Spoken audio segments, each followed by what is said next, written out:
Let's have some fun. My name is Dr. Thomas Würzer. Welcome to my class, Real Estate Principles, Practices, and Law.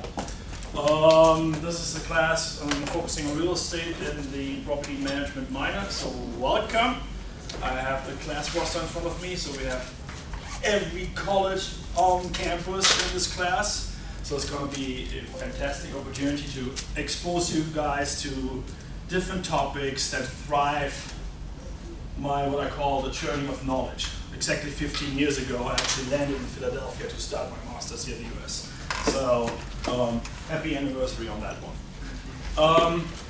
The way I want to structure this class in general in today's session, we have a textbook. I'll go through this a little bit more structured later. Rather big. It's also available in the library. I think even as an ebook. So if you have not yet accessed that book, the library has this as a resource. Yeah? If I remember that right. The syllabus, we're going through the schedule, will have additional readings, which I wanted to give you as PDFs. But the library told me I don't have the copyright permission. So they're on print reserve as copies for you in the library. We'll talk about that in a moment. So this is the book. Trying to utilize this the most and most in depth. It's a different textbook from last year. So if you know folks from last year, we're using 1 or 2 chapters from last year's book. So we might have access to that for your friends. So you don't have to copy or read that in the library. Today's structure is, I want to do a quick welcome and introduction. I want to go through the syllabus. I see the syllabus as a contract with my students. As in, if there's some readings posted, we're going to take those readings. I might add additional material. But it's also a contract in terms of assignments and deadlines. I'm going to take this very serious because you guys want to have a serious education here. We're meeting here in this room in 2074. Contacts. Let's go through the syllabus here. Contacts. Well, Dr. Thomas Würzer, that's my email. I prefer that you send me an email straight and not using that email your instructor through Canvas. I know, got to switch the app on the phone, but I had just recently again 1 or 2 emails being swallowed coming through Canvas. As in, yesterday, student on the way to the office hours to meet me for the internship class literally messaged through Canvas, where's exactly the office? So there have been typos, so I responded. And she sent a clarification. I read that clarification this afternoon at 4 p.m. 24 hours after the office hours meeting. Because that was the time when I logged into Canvas and it showed there's a message waiting for me. There's some hiccups, I don't know why. I prefer straight email, goes to my phone, goes to my laptop, anywhere I am. And I can respond usually within 6 minutes or 6 hours, certain sleep times. Fine. One other thing, that phone is my personal cell phone. So don't give me 3 AM phone calls. I opted out of an office phone because I work from home, and then voicemail is technically challenging for me, so I'm like, okay, fine. Office hours, in general, I'm available when I'm in the office. But you run into the risk, and Paul might have had that a few times, you run into the risk that I'm busy. And I'm like, sorry, can't deal with this right now. Come back later, we make this happen. These times, we make everything happen. If you have issues with the class, if you're studying with the textbook, with accessing material, etc., give me a short email, we can meet up. These times are not working out for you guys because you might be full-time working somewhere, we can find a spot. There's always the option by appointment. My dear colleague Fred Foggy is here at 7 o'clock in the morning, if not earlier. I don't show up at 7 AM. If we need to meet at 7 AM, I will be here at 7 AM. But prefer this the mid-afternoon so we get actually things done and we can handle this. Class schedule again here, 6 p.m. till 9:50. I have a tendency to run full 100%.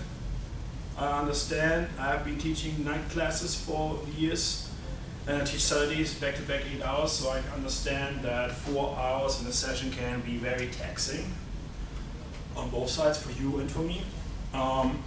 If we run a little bit shorter in 1 or 2 sessions, I'm completely fine. I will fill that up with more information next time. I aim for 10.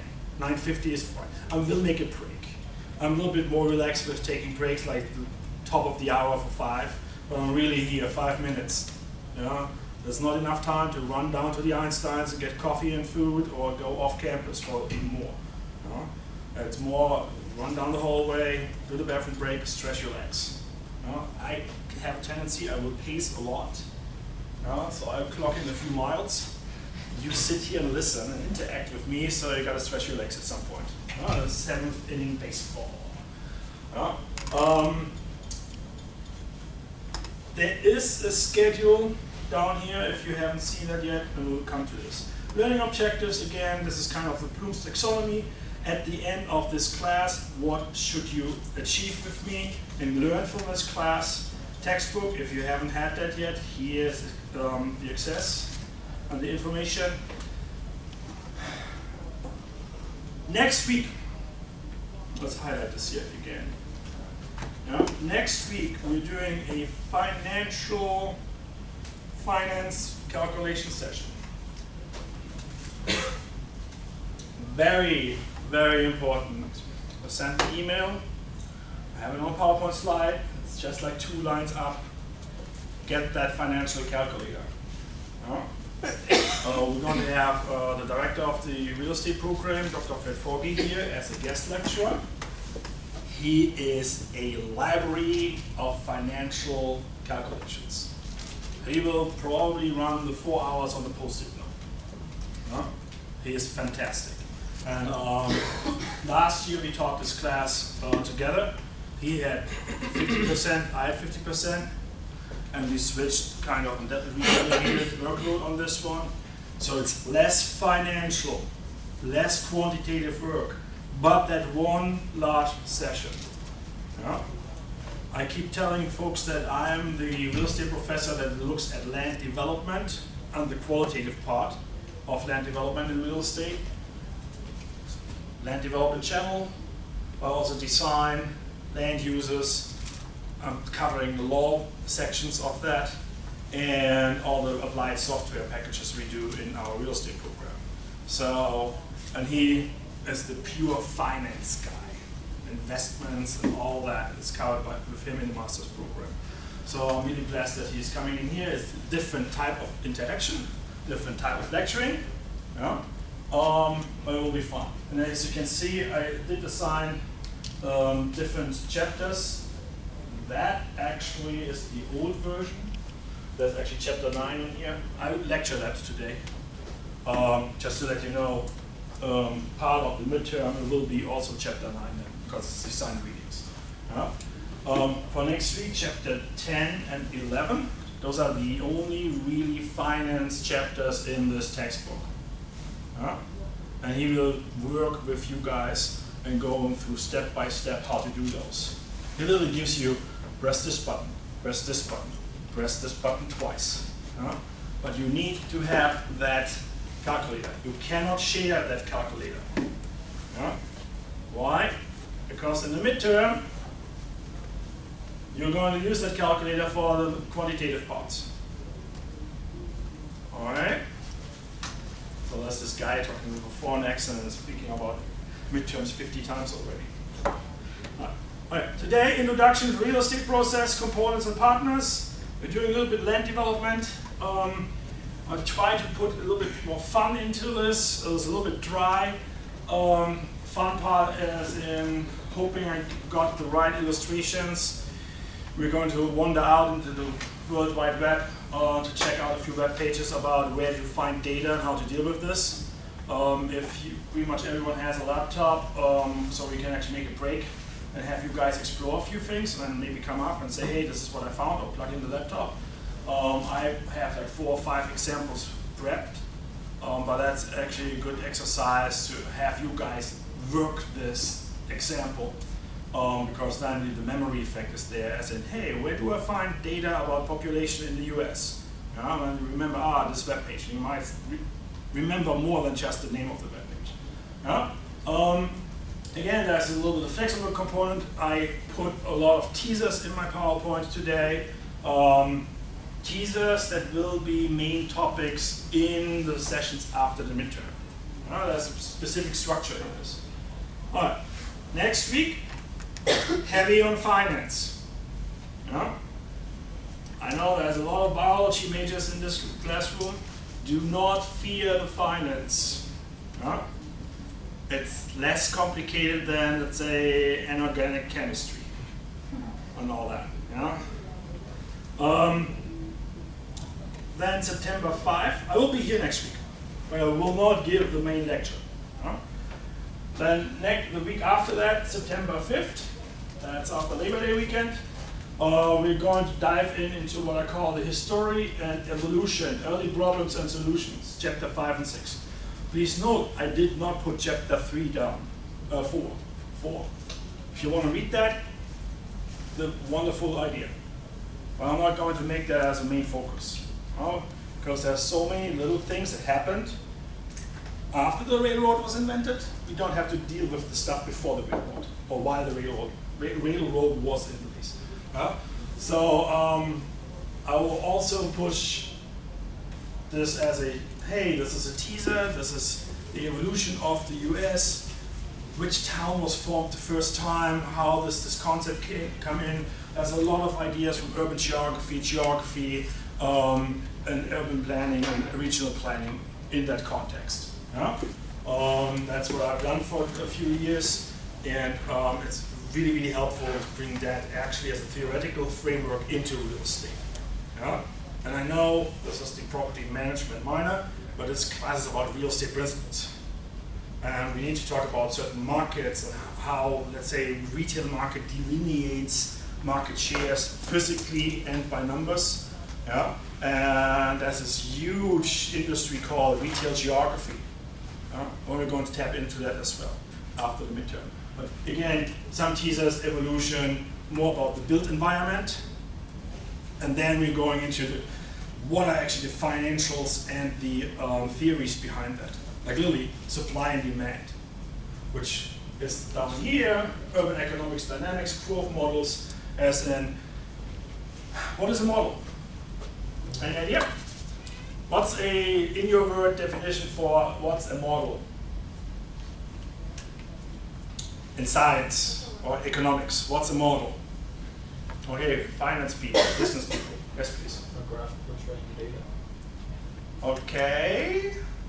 Think a little bit more abstract. How would you explain it in 1 or 2 sentences to a fellow student? What is a model? Why are we using models? Their explanations for the data.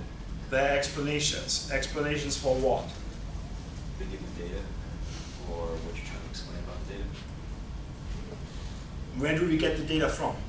What is the data reflective for? The real world. The real world. Yeah. So in microeconomics or macroeconomics, what we do is with the simple demand-supply curves, we are trying to model the real world at a very simplistic view. Yeah, and then we can always get a little bit more complex and complicated, and then we blow up the whole model. Yeah? It's the same thing when we talk about urban growth models here then, or that development. There has been different ideas to explain why cities and regions behave and grow or shrink. Huge thing last 20 years, shrinking cities. Yeah? US is picking up on that a little bit with Chicago and Detroit, like the Rust Belt towns, but it's a huge topic. So there's a little bit the idea behind that, okay, I tease you with this, we're going to have a lot of fun, different models, different times, a lot of maps, a lot of dynamics to visualize. Yeah? Easy to understand, a little bit to take in, but not complex. Yeah? Easy to differentiate because there's certain time frames attached to that. Okay? September 12th.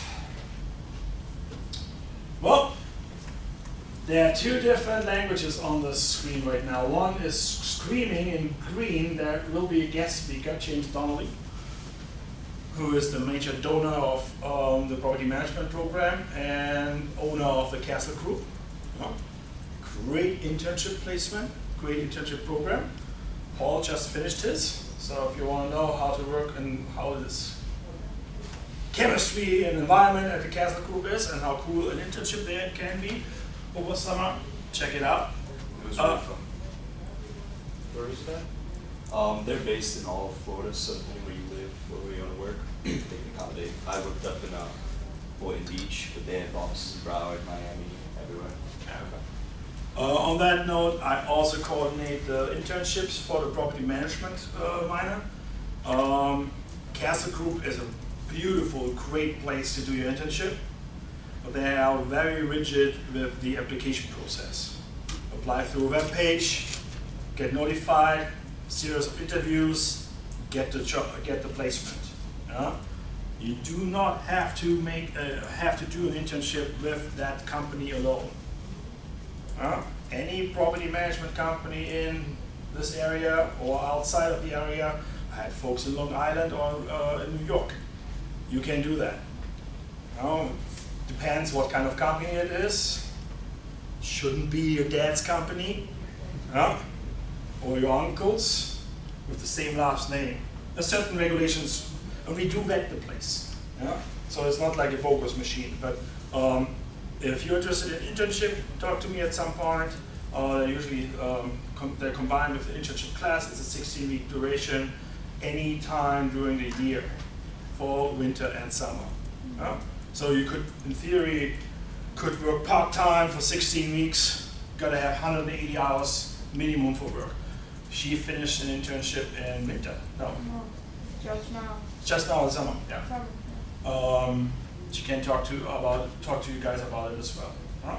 The internships are really cool experiences for two reasons. One, figuring out is this really the branch and the idea of a company you want to work with, depending on what they do. Maybe you have to find a different company then. And I had a really dear friend who actually got one of the prestigious internships in business administration years ago in a marketing company, I think Boston Consulting Group in South Germany style. And he got the job because he said, I don't want to work in marketing. I want to, 4 months of internship, I want to rule out that I will work in marketing. And that's the reason why he got the job. As in, he's extremely critical, let's convince him or keep him out. He does dog and cat food now for Procter & Gamble, I think, so as a production manager. Different traits. All right, the other part I want to point out, chapter 17 is the preparation for the guest speaker. Chapter 17, this is important, is not part of the midterm.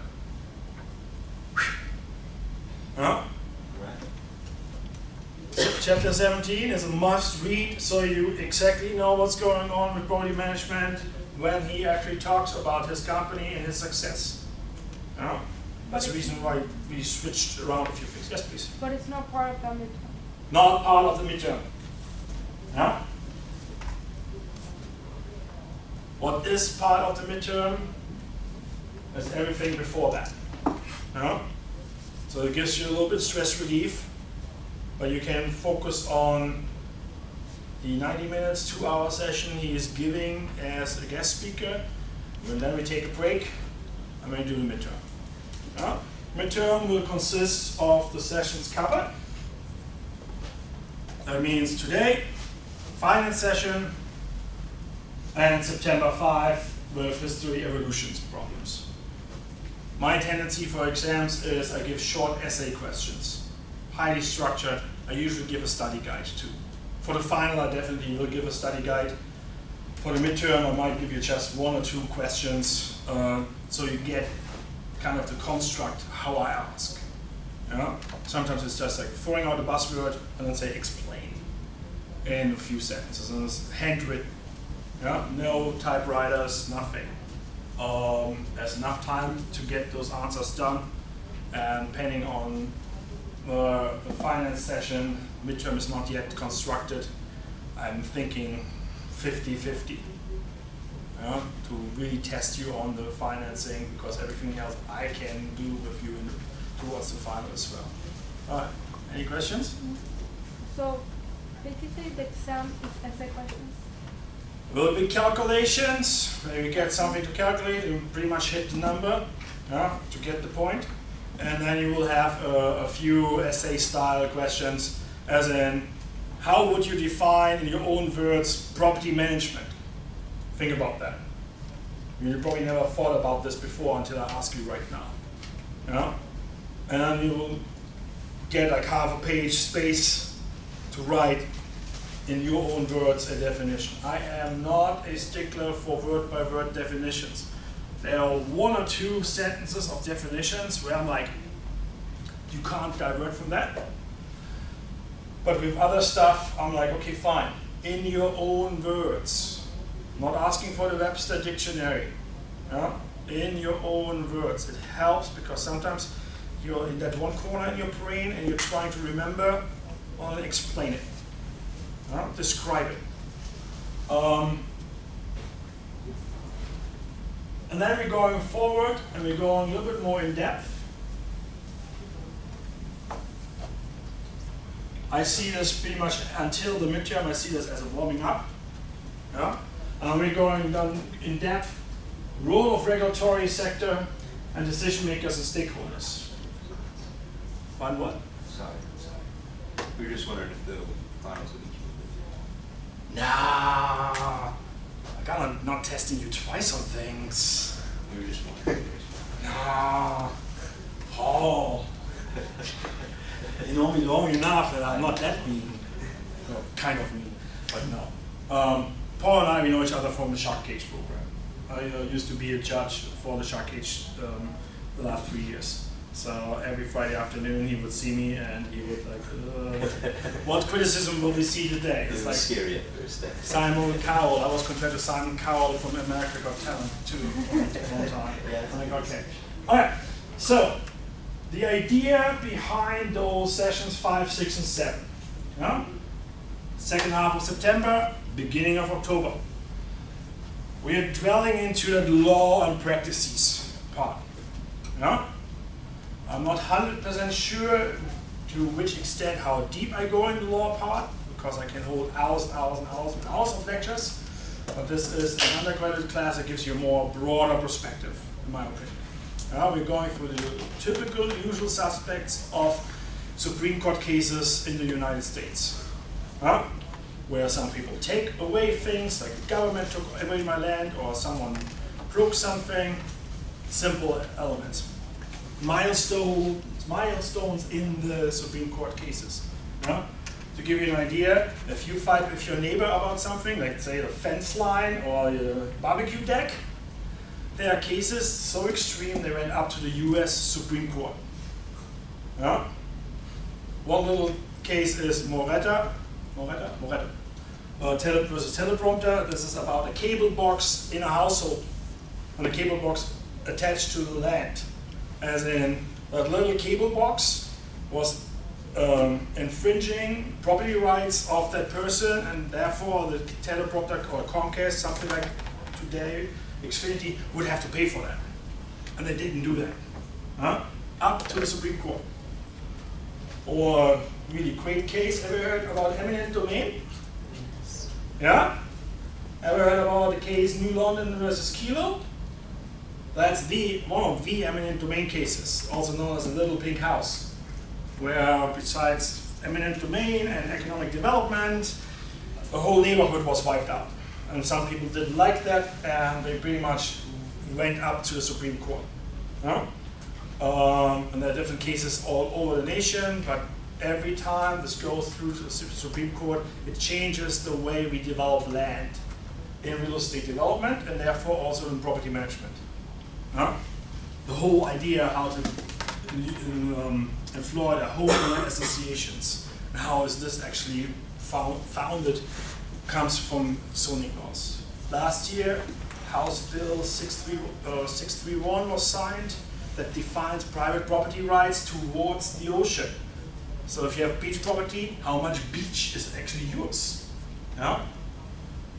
Huge interesting discussion because of the definition, where is that zone where the public is allowed to walk and not trespass on private property. We pull out cases from 1930 and we'll be able to compare it to last year. Because it runs the same idea. What's the personal property right, private property right versus the public. So you can see there's some excitement. There are also some funny games we can play on that, so we'll see. September 26th, I kind of alluded to that. Urban economics, dynamics, growth models, real estate types and uses.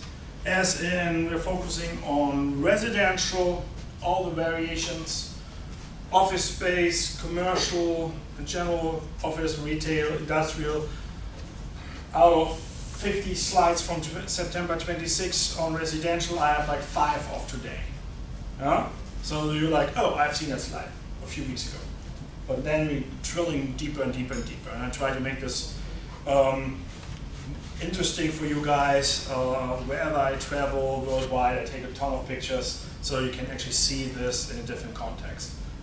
When we talk about history, I might actually throw in some Europe, so you actually can spot the next vacation next summer if you don't do an internship. Yeah, you get emails from former students like, I'm in Vienna. I'm like, what are you doing there? Like, vacation, here's a picture from a construction site. I had construction management with me, and I'm like, okay, fine. Okay, October 3rd, same concept. Those 2 sessions are running pretty much hand in hand. Those are the readings that are available at the Brint Reserve in the library. I will send you an email about this again. It's pretty much, you gotta walk over there, check it out, read it there. Librarian told me, we can't control what the student is doing while they have this material checked out.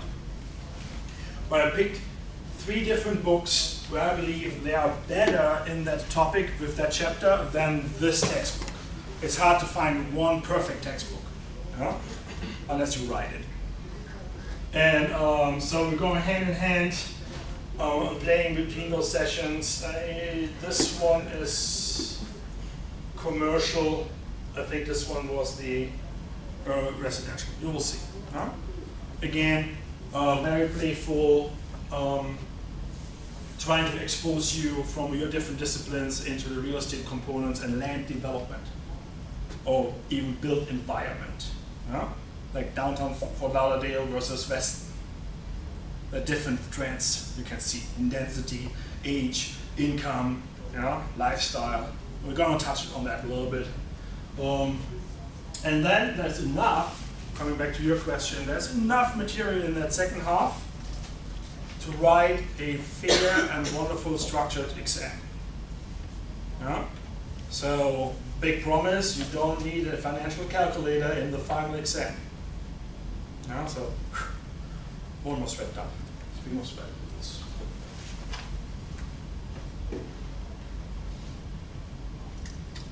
Let's hope this gets cooler here. Okay, and then I didn't put that on. Actually, it's on this one. October 10, we're doing the final exam. If I remember right, the final exam for a regular session like this would be scheduled for 2 hours, something like that, during class time. So we're doing 6 till 8. My exams are fair and really, really nicely structured. So fair apparently that when we had our meeting yesterday, the student from last year's class literally remembered the format and the style of the exam.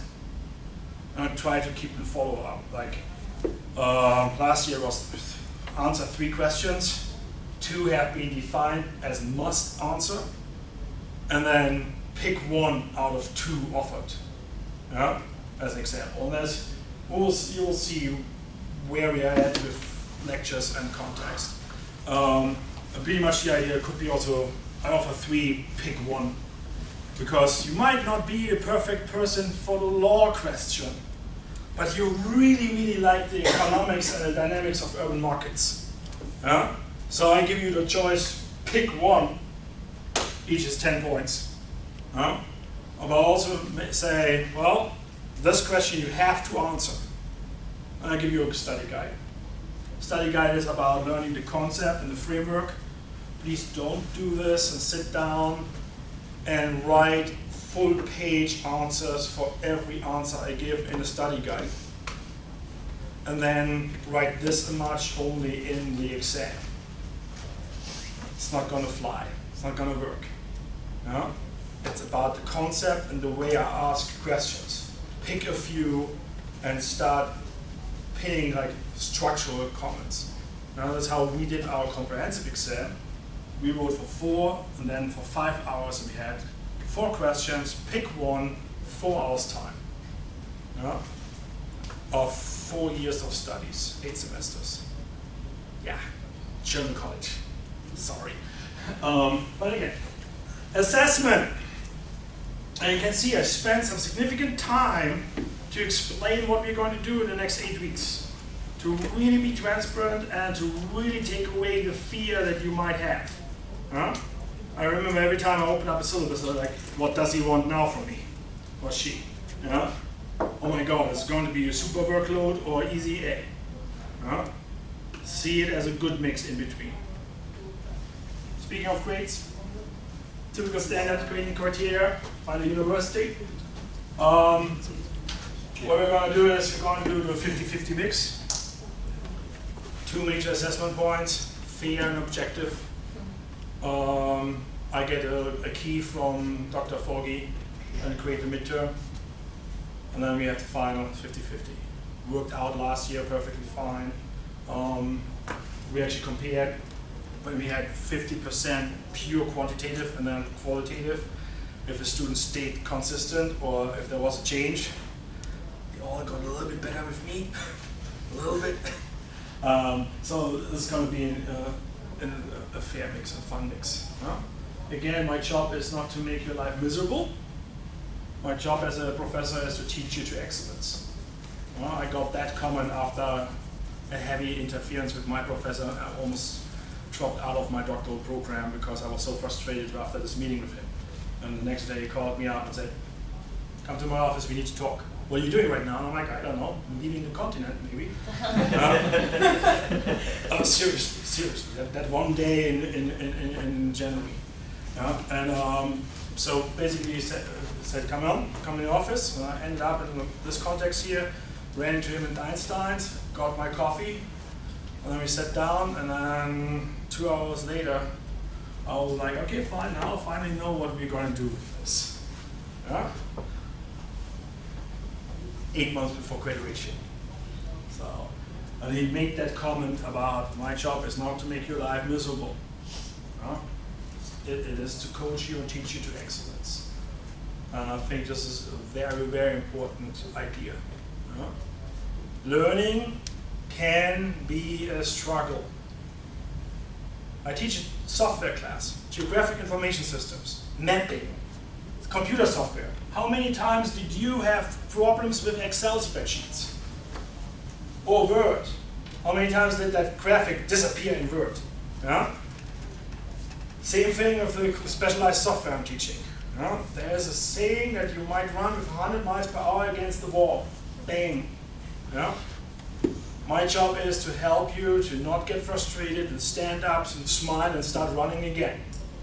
And this time you see the wall coming and work it out. Yeah?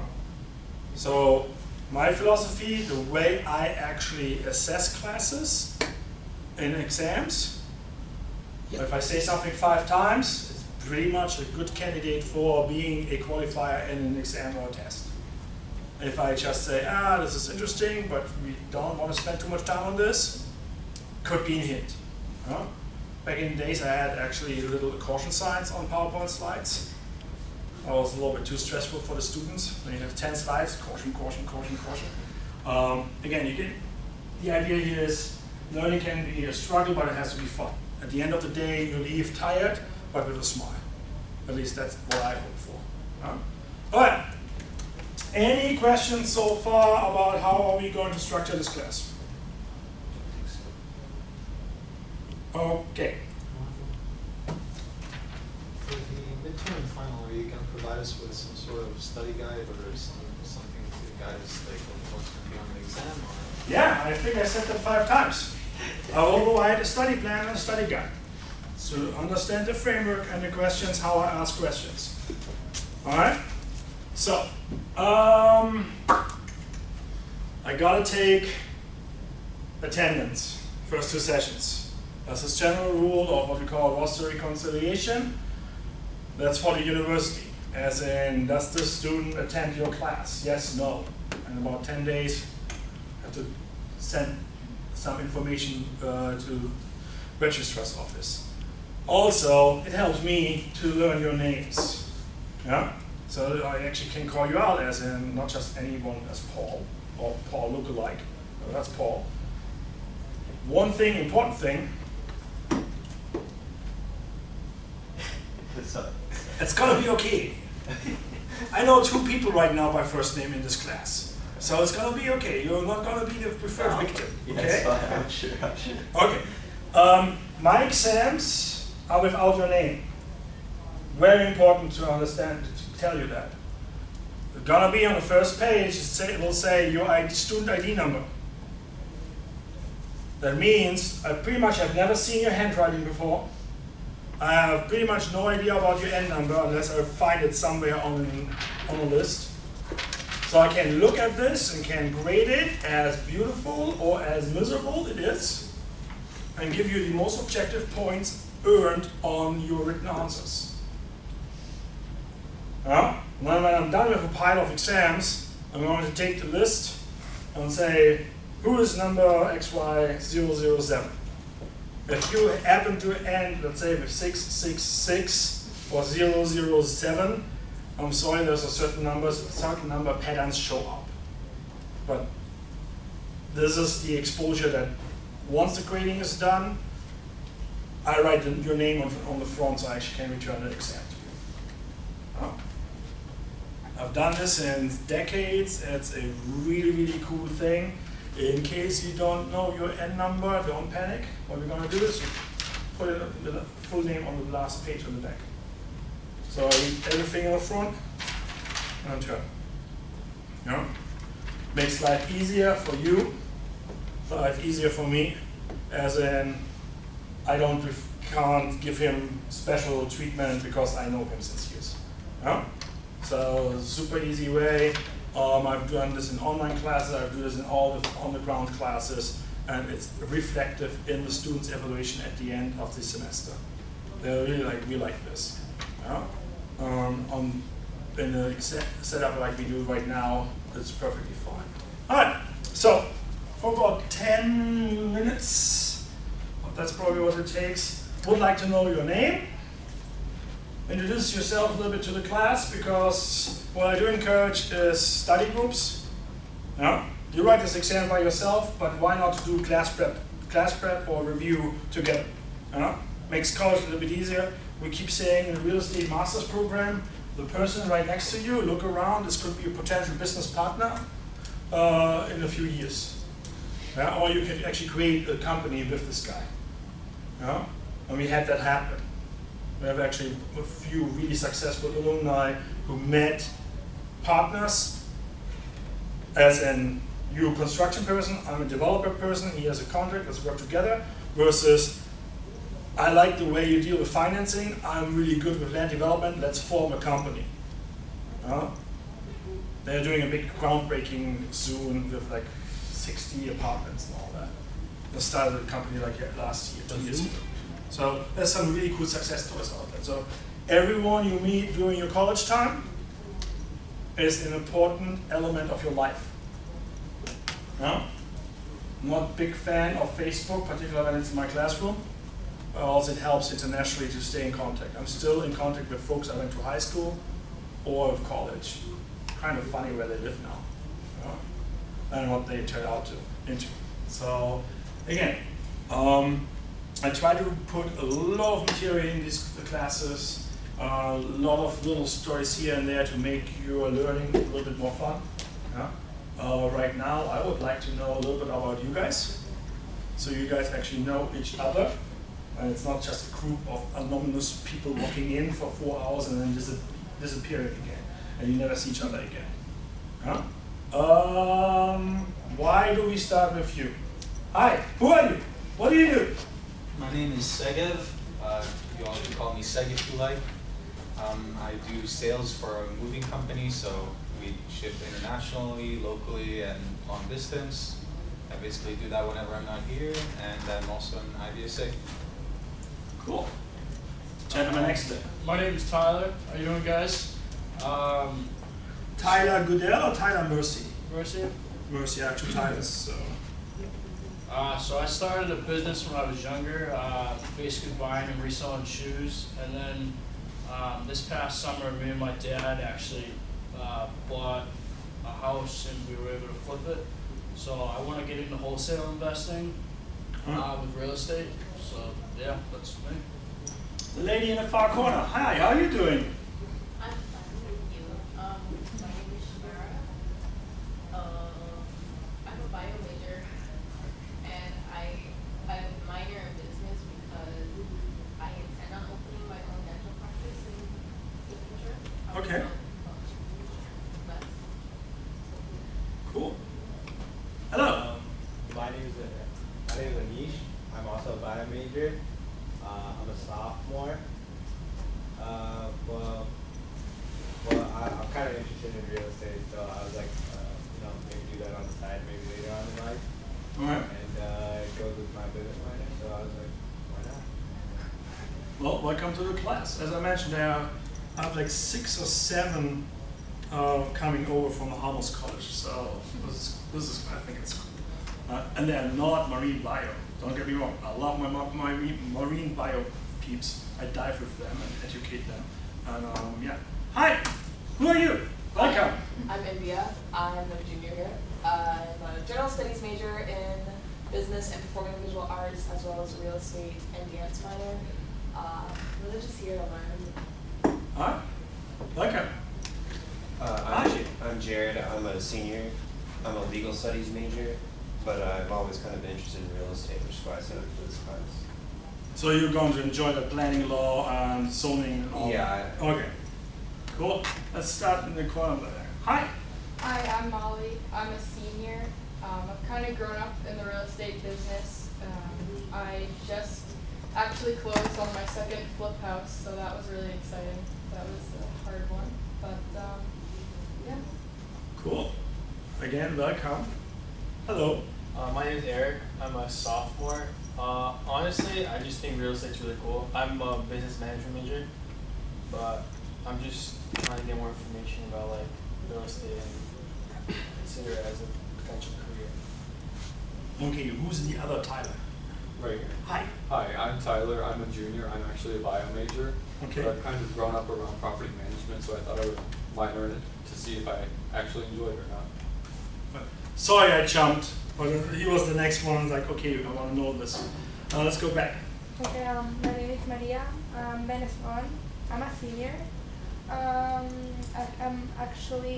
started my own company about a year ago for auto parts, tires and batteries on my own brand. I'm currently selling in Latin America. My next movement is to bring it here to the States. And Cool. I'm studying property management because I want to get involved in it and be able to have my own properties and kind of do my own management. The gentleman in the back. Hi. Hi, my name is Alex. This is my last semester here as a senior. My mom was in real estate, and I was always interested in that, so I guess, yeah, I'm here to learn more. All right, welcome. My name is Angel. I'm a sophomore. I major in marketing, but I took the property management minor because I work in electricity right now. So I was looking to make connections and, eventually maybe get into property management too. All right. Hi, my name's Paul. Yeah, I'm a senior finance major here. I'm minoring in entrepreneurship and property management.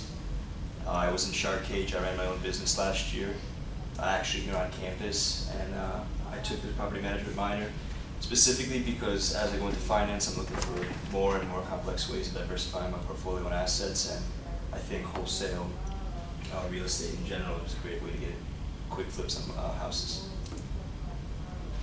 Hi, Paul. I guess. My name is Andrew. I'm a junior here, finance major also. I'm in the Research Leadership program. And I also got the minor in the property management. Kind of interested in like hospitality and like hotel chains and stuff like that. Maybe like managing a chain of hotels in an area. So that's an interesting market right now. A huge interesting market. We had a class competition just recently, and there was one team that actually picked a hotel as development.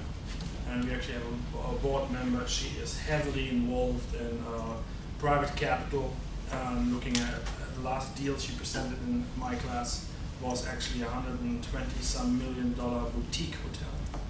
Little tiny gem, like not 500 keys, so something really small but upscale, I think 5-star and all that in the Atlanta area. And it was like really hot because I literally signed that deal, and 2 days later he showed up in class and talked about it. And still confidential, but so hotel is an interesting deal, really interesting. Also, when we talk about today, when I talk about land, capital, and labor, hotel financing is an interesting beast. So, good luck. Maybe not. Hello. Hi, my name's Sabin, but I go by Sab as well. It's easier. Bio major, I'm a senior.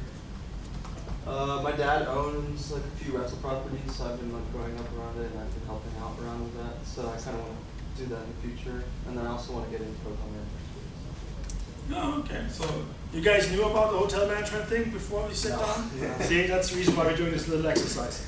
Hi. Hi, my name is Gunnar Zucci. I'm a junior. I actually just moved here from Chicago, or Illinois, 45 minutes north. I'm a psychology major. I want to manage our minor in property management. Like you said, I have some family. My uncle owns a piece of property and a few apartments on it. He manages that, so I thought it'd be interesting to kind of learn more about that and take a class. All right. Well, expectations are high. All right. And lastly, if I have done my name right, this is Tanya. How are you doing today? Good, how are you? It's warm in here. So I try to deal with the AC, but it's not working. See, my office is freezing cold compared to this. This is like, hi. Hi, my name's Tanya. I'm a junior. Bio major as well. I put on a property management minor because I'm getting my real estate license in California. That's where I'm from. That's where my family's at. So eventually do like some investment. Where in California, if I may ask? Southern. Southern is like San Diego area? I wish, no, LA. Okay, not that south. Okay, fine. Good. Well, want to do some classwork? Sure. Learning something? All right, let's do it. All right, so the idea of today's class is we want to do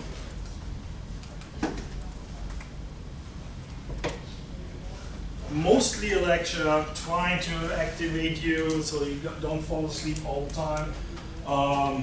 I had classes when I started teaching at Nova during the week, wonderful professionals, rough work week, rushing through Miami traffic up here, and I had this one wonderful student who at exactly 7:30 rolled her eyes like a shark and almost fell asleep.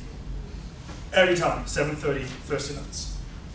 So I try to do short breaks, particularly, let's say, after 90 minutes, 2 hours, like 8 o'clock is usually a good break. So stay with me, guys, okay? The rough plan today is I try to do my lectures as a mix between what's the structure of the textbook, so you can replicate that knowledge in case you have not done the readings. Typically in session number 1, I assume no one has done the readings. But it's also easy to catch up with it, and I try to push a few elements in there. If you look at the structure of your book, you will see that there is like idea inception and idea refinement. They're actually chapter 9, but I squeeze them in between because it's part of the logical flow. And the idea is that tonight you're leaving with the impression, hey, real estate development and land development is really complex and it will take a few weeks to get to the depth of it. Yeah? But also get the idea of, I need some financial modeling and mathematics to understand when we talk about value creation. Because one of the ways we measure value is in dollars. Yeah? There are other ways to measure value, as in, oh, I really appreciate that. That's a different ranking of value. We can't monetize that. Yeah? There's also a different idea of current and present value and future value. Like for those who are doing finance and dealing with this, let's say, stock market, buying low, selling high. You're hoping the future value will be high. Same with land. If you had family buy a few acres of land in the 60s in Florida, you would not have to work today because maybe the city of Kendall is standing on top of that. Have not prepared it for today, but probably will show it with the history of land development, where we're going to take a look at, hey, how did actually South Florida look like 40 or 50 years ago? Just maybe aerial photography. And if you look carefully in old atlases and old maps, there's a time where 75 didn't exist. Yeah? So if there's no transportation, there was no development, and vice versa. Because they go hand in hand. All right, so some of this is rather short, some of that is a little bit more in depth today. Land development factors is literally like 4 slides.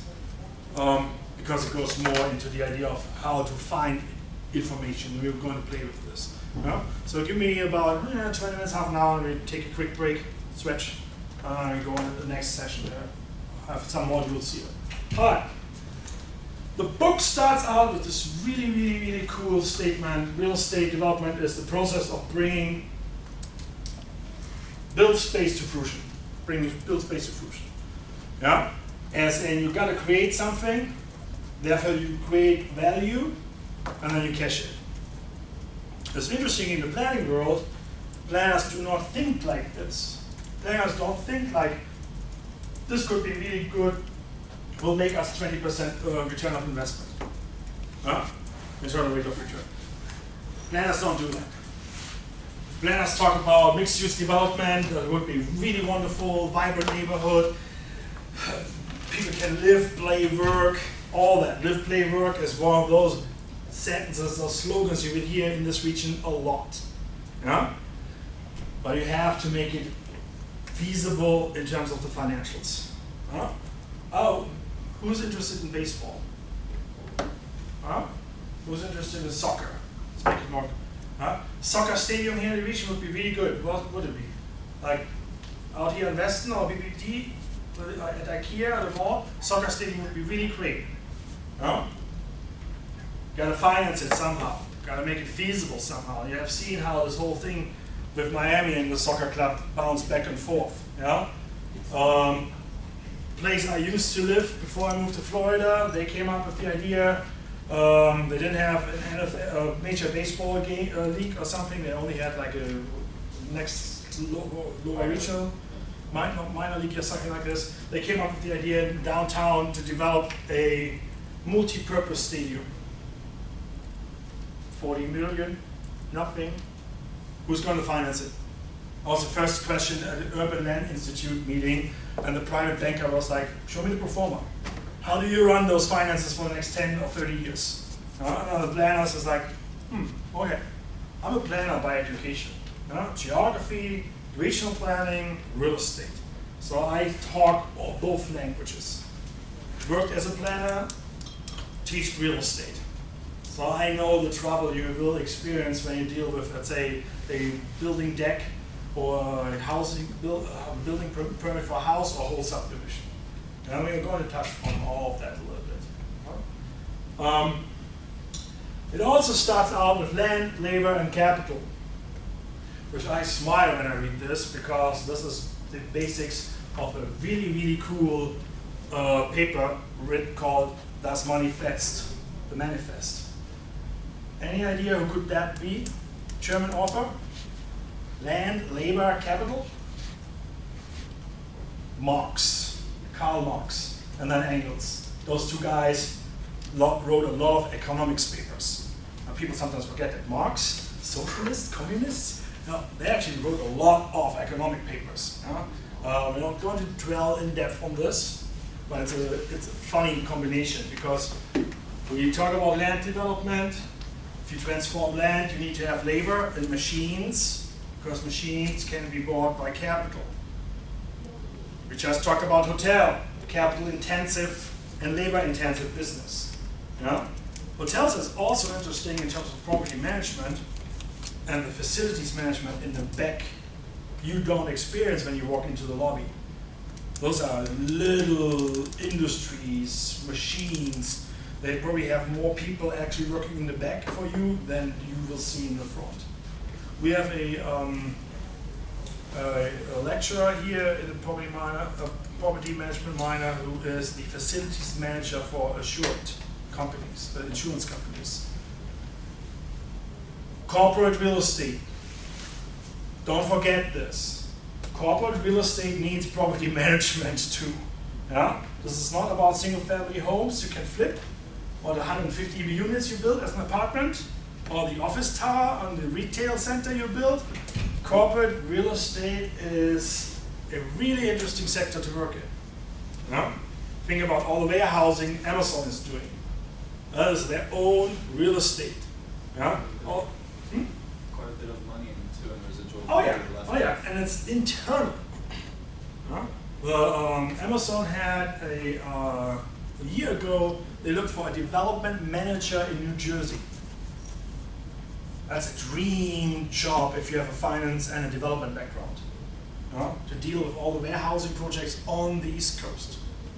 You gotta understand how space works and how space is spatial, and then the numbers behind that. And some forecasting where you would probably deal with an MBA in analytics, decision science. So real estate brings that to this long location, all those different traits. And I think that's the reason why I really like teaching this, because it has these different angles you like, whoa, did not see that coming. All right. If we think about a traditional real estate land development process, we can actually separate that in multiple stages, and the book is actually doing that. Yeah? And we also see the fact that there are additional challenges today through technology. There's a huge change in those sectors. Yeah? The way we did warehousing 10, 15 years ago is different from today. Yeah? I have a few slides on industrial land uses today. The way we did office space 20 to 15 years ago, completely different. Yeah? 20 years ago, office space, high-speed internet, not in existence. Yeah? Wireless all the time, with backing up, maybe even glass fiber. Yeah? 15, 20 years ago, probably half of this class was just starting to walk. 20 years ago. Cell phones? Not really. 2000s? Yeah, coming, but still like this big in a car. The microwave was already out there for sure. Smartphone? Maybe. Internet for sure had its ups and downs. Yeah? Again, how do you implement technology now? What's the demand in space? Office flex space is a new thing. Was there always telecommuting, but they get different profiles. Telecommuting as in you work Monday, Tuesday, Wednesday, and your office booth is then used by someone else who works then on Thursday, Friday, and Saturday. And the rest of the time you remote in with your laptop from home. So to save that commute. How awesome would that be? You live downtown Miami in Brickell and you don't have to come every day here to work and spend 90 minutes one way. Some people do that.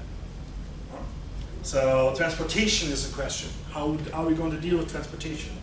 You will see when we talk about dynamics and in the markets that the concept, what we call bid rent curve. Yeah? The value of a specific land use at a specific location varies. So if you look at 595, try to imagine that, or pull up a map on the computer. If you look at 595 and leave, let's say, downtown Fort Lauderdale at the airport, hop on that, you will see one thing happening. Building height is changing. Yeah? Density is changing. Housing values might not change immediately, but over time they will change by neighborhoods. Yeah? The moment you drive farther west. Yeah? And then at the end you're in the Everglades. Yeah? Housing value in the Everglades is alligator. Yeah? That's it. But then you have like a peak, Weston as an example. Yeah? And you're like, why is Weston different? Well, there are different age groups living there. In my other class, we are using an example where we take census data and income data and map out the so-called disposable income. AKA, how much money do you have left after you paid all the bills in a month? Yeah? As students, been there, done that, there's also a lot of months left once the money is gone. Yeah? And the 20th of the month, we're like, I'm going to make rent, or I'm going for happy hour with friends. I keep telling students I have my fair share of ramen noodles as well. A little bit ginger in it, perfect. I gotta pimp out your food. I give a lot of food examples, guys. Last night I had a serious discussion about actually writing a cookbook, if I find the time. So ask me in a year. But yeah, I do a lot of food, and he's laughing because every time we have in Shark Cage someone who comes up with a food idea, I ask them, how many times have you cleaned a salad? Or how many times, the example was the crabs, the waffles. Yeah, how many times have you cleaned up? How many times have you made waffles for more than 2 people? That was in 3 years the only response. I come from a large family, and when we have family gatherings, we are 40 people, and I make all the waffles. I was the only person that had like industrial level output experience. Yeah? So think about this when you do your businesses and you talk about scalability in business. Maria, how do you deal with your auto parts? You send out 1 a day, but how do you deal with thousands, 1 million? Yeah? Scalability, at some point you have to deal with that issue or the challenge. It's good to have that problem if you have to send out millions of auto parts. Yeah? Yeah. Otherwise you get bad reviews and then you go out of business. Speaking of out of business, how to phrase this in a nice way. While we're doing this class, yes, use your computers, write notes, work with me, be interactive with the class. If I say something, raise a hand, question, ask it. Maybe we go and Google a few things to get more details and out of the discussion. Don't check social media. I try to add value and create value to your education here. So unless you have someone sick at home, roommate is maybe sick, or you have kids with the babysitter, any stages of life given, fine for emergencies. But on the other side, take off the phone. I'd rather have a high-speed, highly concentrated class and let's say finish half an hour early than being dreadful, and you're reaching out to what else is in the internet, in the wide world. Like, oh, my friends are at happy hour right now and I'm sitting in this class. Boring, hashtag. No? If this reoccurs multiple times, I kick you out. I think I wrote that into the syllabus, that I reserved that right.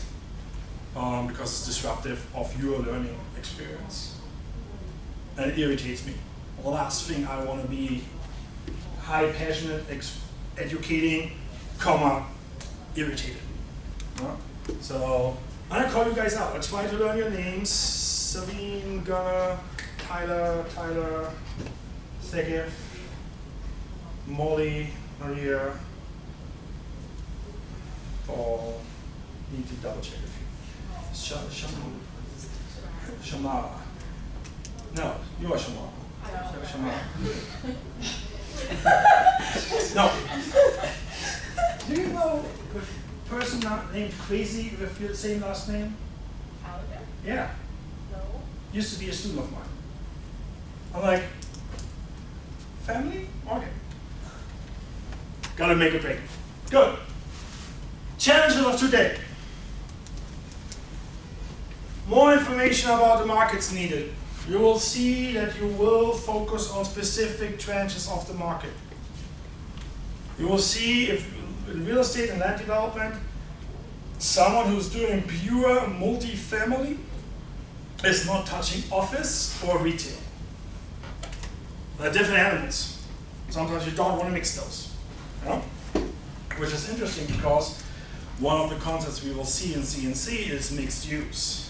And the textbook definition of mixed use is 3 revenue generating land uses in one project. There are different ways to shuffle those, but we will see that. Yeah? Design. The design we put out 15 to 20 years ago in those big boxes, Walmarts, it's not going to fly anymore.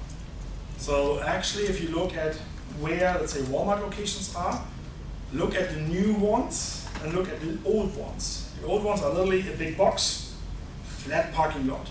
And the newer ones are like Latin flavor, industrial, urban design, like fake facades in it. It looks like multiple buildings. It's still one, but they fake the appearance.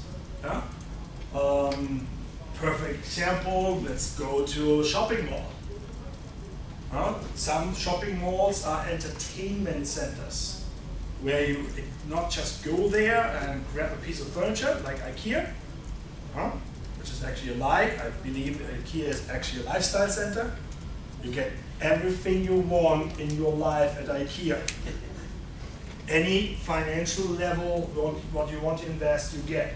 You get the $5 kitchen knife or the $60 or $80 kitchen knife. You get the cheap love chair or the $5,000 leather couch. All quality and price levels you can dream of. And if you look at location, they're strategically placed at high traffic zones where major arterials are actually crossed over, 595 and 75. It's the one here on 136th Street. Like literally 2 minutes away. And has a reach of multiple hours drive time. I used to live in a place where the closest IKEA was 8 to 9 hours drive time. I had friends who would rent a truck, a U-Haul, who would run to IKEA to get the kitchen cabinets for their rehab. Because the price and the trip experience made it happen to make it actually feasible. Would you drive 8 to 9 hours to get furniture at IKEA? I think you said 89. So I was like, no, 8 to 9. Yeah. 8-9. Yeah, it's a long drive. No. Welcome to Urban Dynamics and Growth Models. We talk about thresholds and range. How far would you go for a fresh bagel? Across the street? That's about it, About an hour for some good bagels.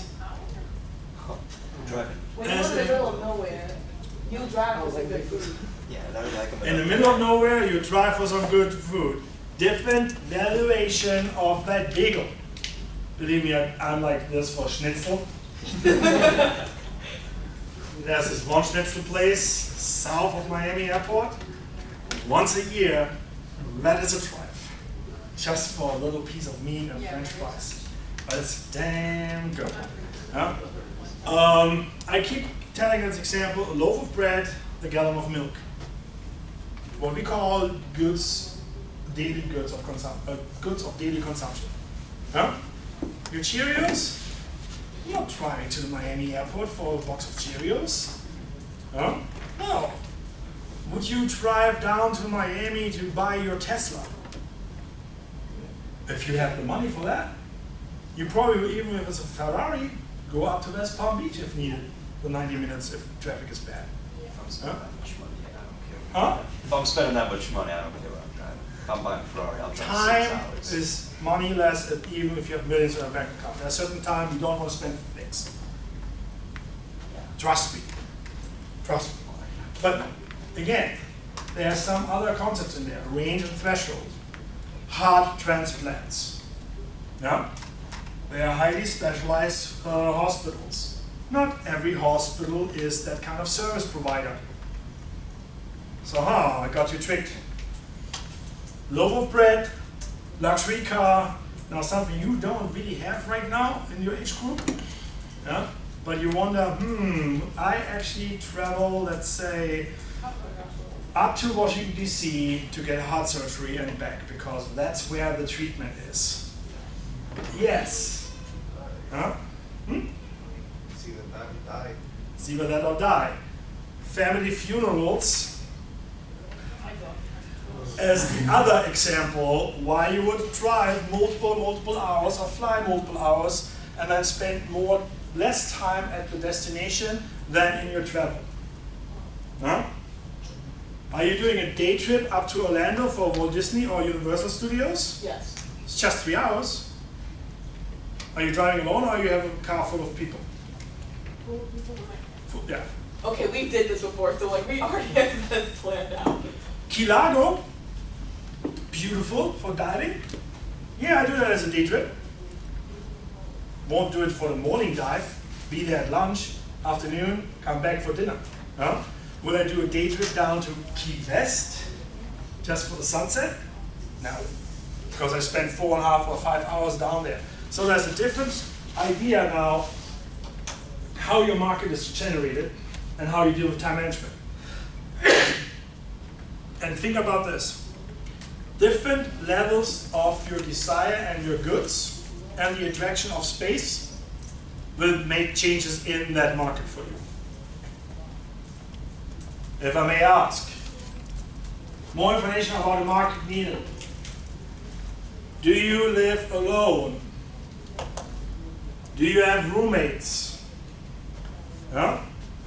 What's one of the first things you do when you actually have that income that you actually say, well, maybe I don't have to have a roommate anymore. Maybe I get my own place. Yeah? In business, we're talking about, in this case, how to utilize your money and how the elasticity. Remember microeconomics, price elasticity? Slate. Yeah? So there are different behaviors on your own personal wallet.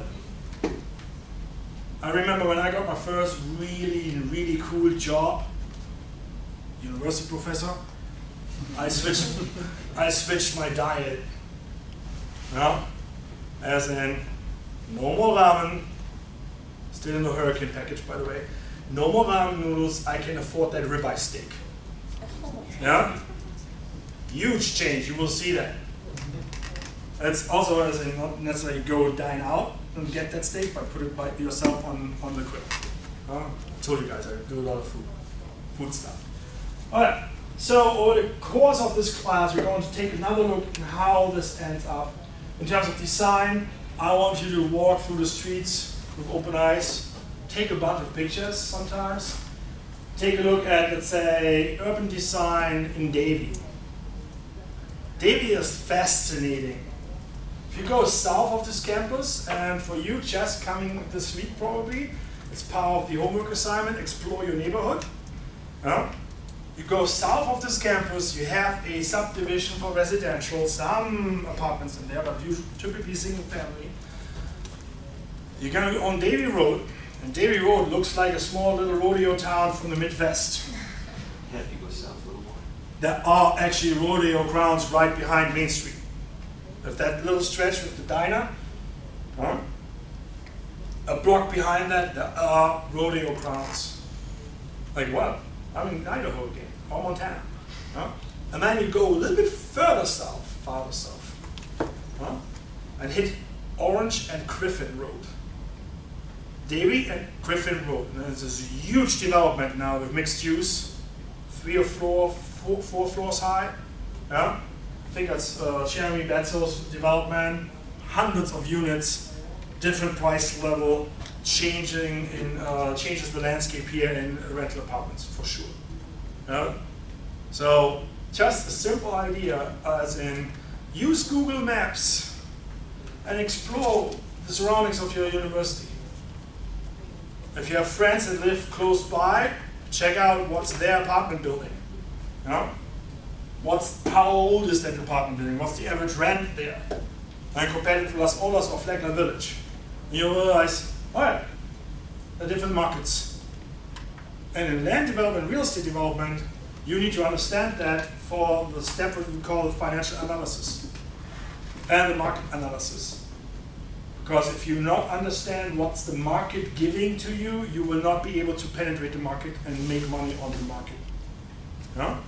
If you come in and say, I want to rent out for $5 a square foot, good luck. If the regional trend is like $2.80. Flagler Village is $2.80 a square foot. Now you can think how large is your dorm room or your apartment right now, and how you make that in rent with utilities or without utilities. On that note, sidetracking. It might be different when you do student housing and live in the dorms, but for those that are not living in dorms, that's a kind of the rule of thumb. About 30% of your income should not be more than 30% of your income going into housing. Otherwise, you're doing something wrong. 30% of your income should not more than that should go into housing. The question then is, do you run the utilities in there? Sometimes you say net income versus gross to find you the numbers, but it's a rule of thumb. And you take a look at, I'm paying that, and I'm making that. That's 18 or 20 versus 28 or 30%. At the end of the money, there's so much month left. So at some point, you got to figure this out. As in particular, some of you might look for a job after graduation. You got to figure out, can I actually afford to live in this area where my job placement will be? A huge problem for job levels that don't pay enough. We had years ago for the state of Delaware, that is if you go up the map, Washington DC, hop over to the coast.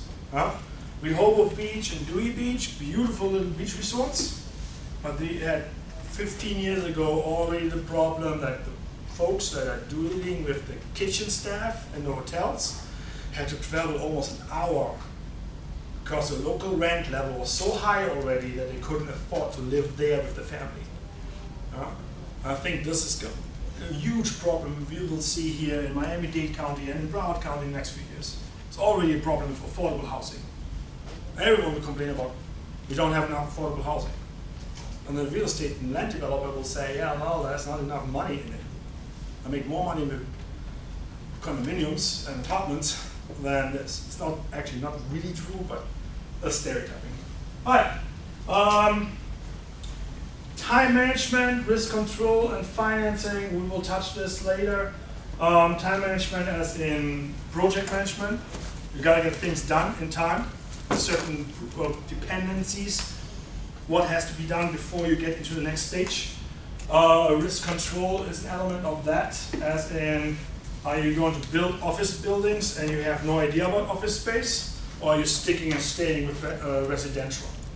We have a board member who is really, really good in townhomes. He makes this beautiful townhomes, luxury level. Starts in the 350, 400s. Without the expanded kitchen. 2 or 3 floor with actually an elevator shaft inside. Beautiful little things, Pembroke Pines. Starts now, single family homes.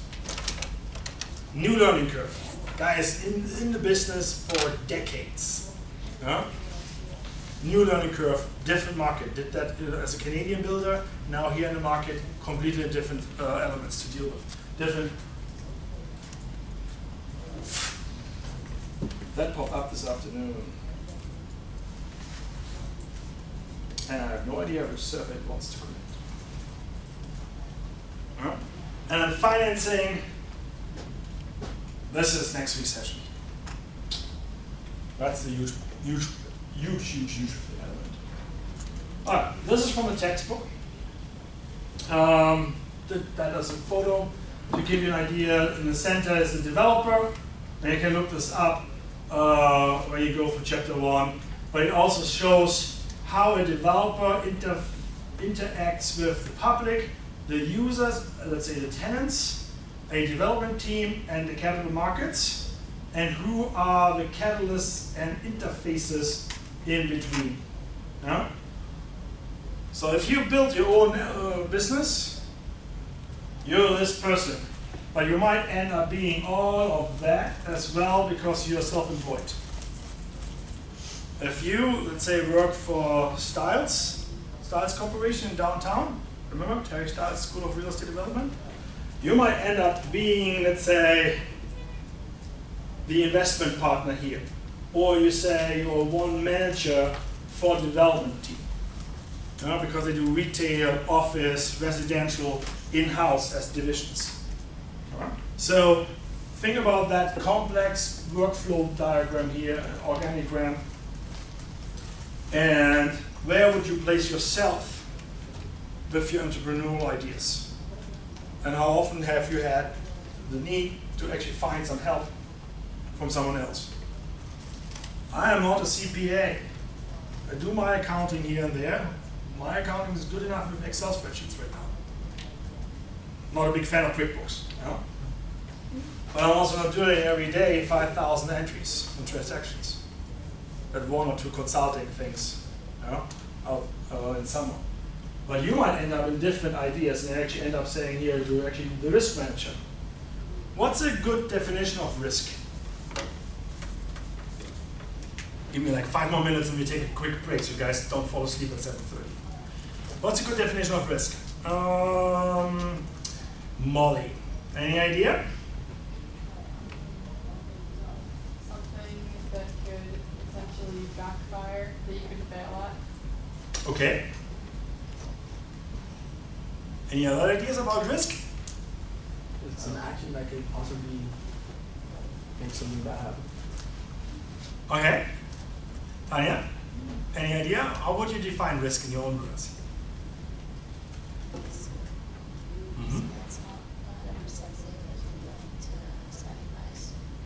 Willing to sacrifice. I think that, yes. I can't hear you. Anything that isn't 100, that isn't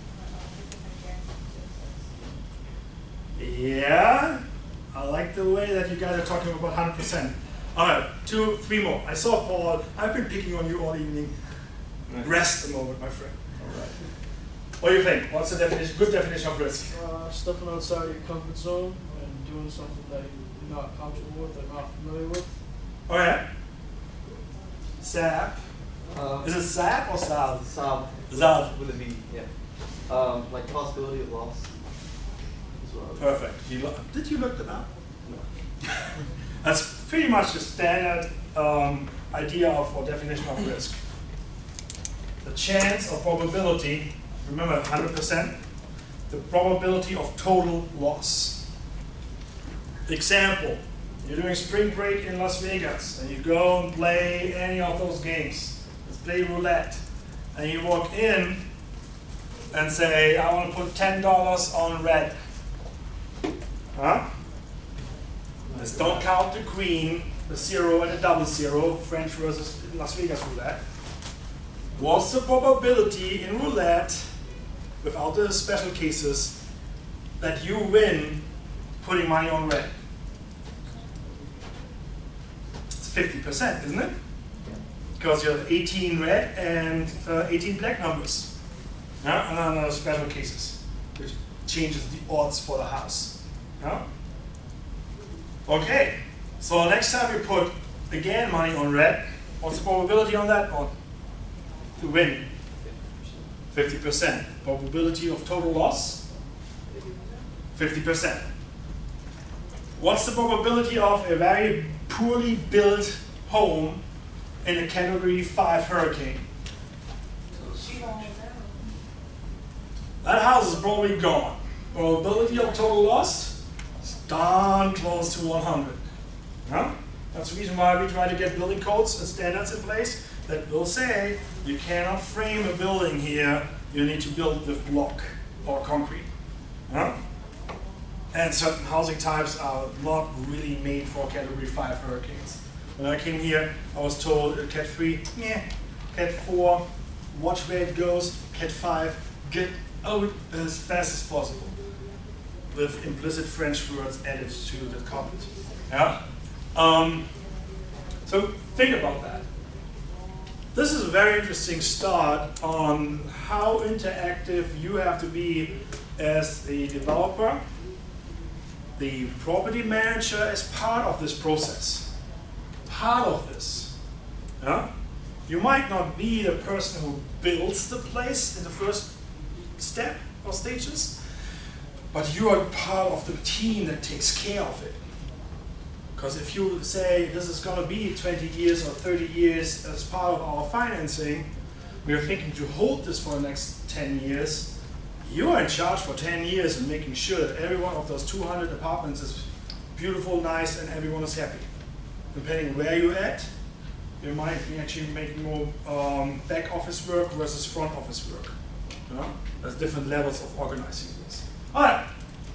I mentioned this multiple times. The book comes in with the 8 stages or 8-stage model of real estate development. There are other books that talk about 6 or 10. 8 is a good number. No? Book is also structured like this with its chapters. And it starts, this is pretty much my rendering from the book graphics, idea inception. And you start thinking about it. You're going to refine the idea. You maybe run this by. In the case, let's say, of Paul, he had this idea of running a, what was your first business idea? We did like 3 or 4 iterations. Yeah, no, my first one was a on-campus laundromat for students. Yeah, we ended up in a high-end, really, really nice tea place. Yeah. So the idea inception was great. The idea refinement went through a few iterations. Then we ended up in it's not feasible. Didn't work out. Risk management is a problem here and there with businesses. If you file for an LLC, state of Florida and the IRS will ask you what kind of products are you dealing with, because you might have to have special licensing. LLC for consulting is super easy. LLC for auto parts might be a little bit different with liability insurance and shipping. Real estate, easy. Could you just go back one slide so we just back? That's it's literally identical from the book. That's literally identical from the book. It's, I just figured, this is pretty much figure 1.1, page 5. But what I did is I sliced and diced it to show you actually how this works with dependencies. Yeah? So then we go for contract negotiation, formal commitment, construction, completion, formal opening, and then the asset management at the end. This is a timeline between 6 weeks and multiple years. Yeah? Important thing is, it's not a linear process. Gotta keep that in mind. It's not a linear process. Next slide will tell you why. Because there are dependencies. The only thing I've done here is rearrange this and made it as a step system. Next slide comes from the same with the book. And I want to get this done before I give you a short break. Background information, market information, brainstorming. We did talk about market, different desires of people in the market. We'll talk a little bit more in depth about this. Yeah? Brainstorming is one of the ideas you can use for idea inception and for redefinement. Yeah? Assuming chapter 2 was not read, we are going to do brainstorming about chapter 2 today as a small idea of who are stakeholders in the development process. I break you guys in small teams so have a little bit dynamics and don't just have to listen to me and fall asleep. Huh? I can see you guys being tired. I really try to keep you motivated. Huh? All right. So again, to make this a little bit short, this is very important, but I want to slip that slide, run over that slide a little bit faster, because the first 4 steps here, idea inception, refinement, feasibility, and then a contract negotiation is important to remember. You have the idea, you refine the idea. Now you start crunching numbers. Does this make sense? AKA feasibility. No? Is land development feasible with 8% in return? Or do you want to wait until the market gives you the 18%? Huh? Recall that at some point after you've done the market study, feasibility in terms of legal or regulatory, site and financial level. After you're done with those 4 pillars, you're going into what we call the so-called go or no-go decision. As in, am I going to drop $10 million equity in this project? Or am I moving away?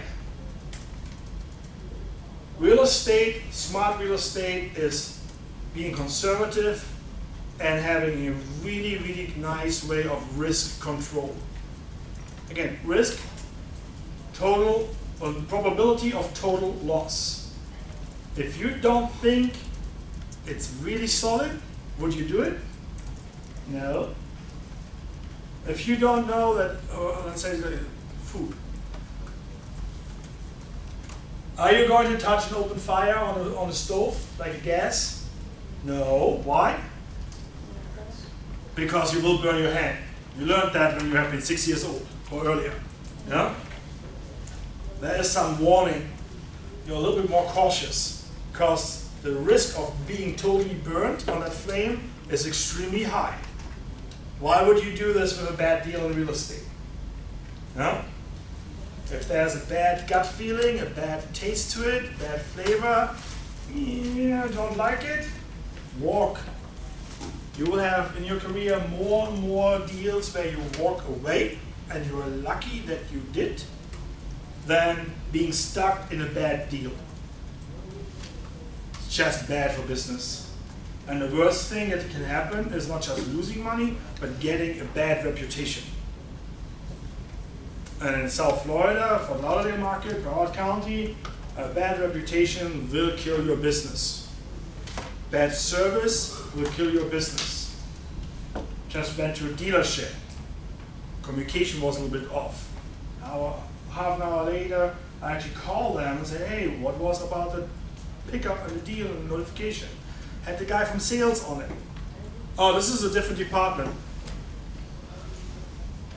One thing I am going nuts with is you call one company, I don't care who picks up, it's a company. It's not the sales department versus the service department. If you walk into our office at a real estate suite, like literally around the corner here on the floor, if we can't help you, we will point you in a direction. If you're completely lost in the building, we will have a student or the professor walk you up to the 5th floor. Why? If our little office suite is not doing a good job, the whole university is not doing a good job. Same interaction in public. Okay, I'm going to pick on you. If Paul is not behaving, having food at the diner in the middle of the night, it's going to be, oh, you are that student of the university around the corner. No? Had that happen. Bad experiences associated with other companies. And you're like, I'm working for this company before I came here. Oh, yeah, we had bad luck with those guys. Company culture. Very important as well, this comes through the readings here, to company culture is also kind of when you talk about contracts, when we make business with people, you have to understand what's the culture of your business partners. Culture, identity, even ethnic group. No? There are certain things you can't do. There are certain things construction workers need to do versus managers need to do. How they behave when they interact with people. No?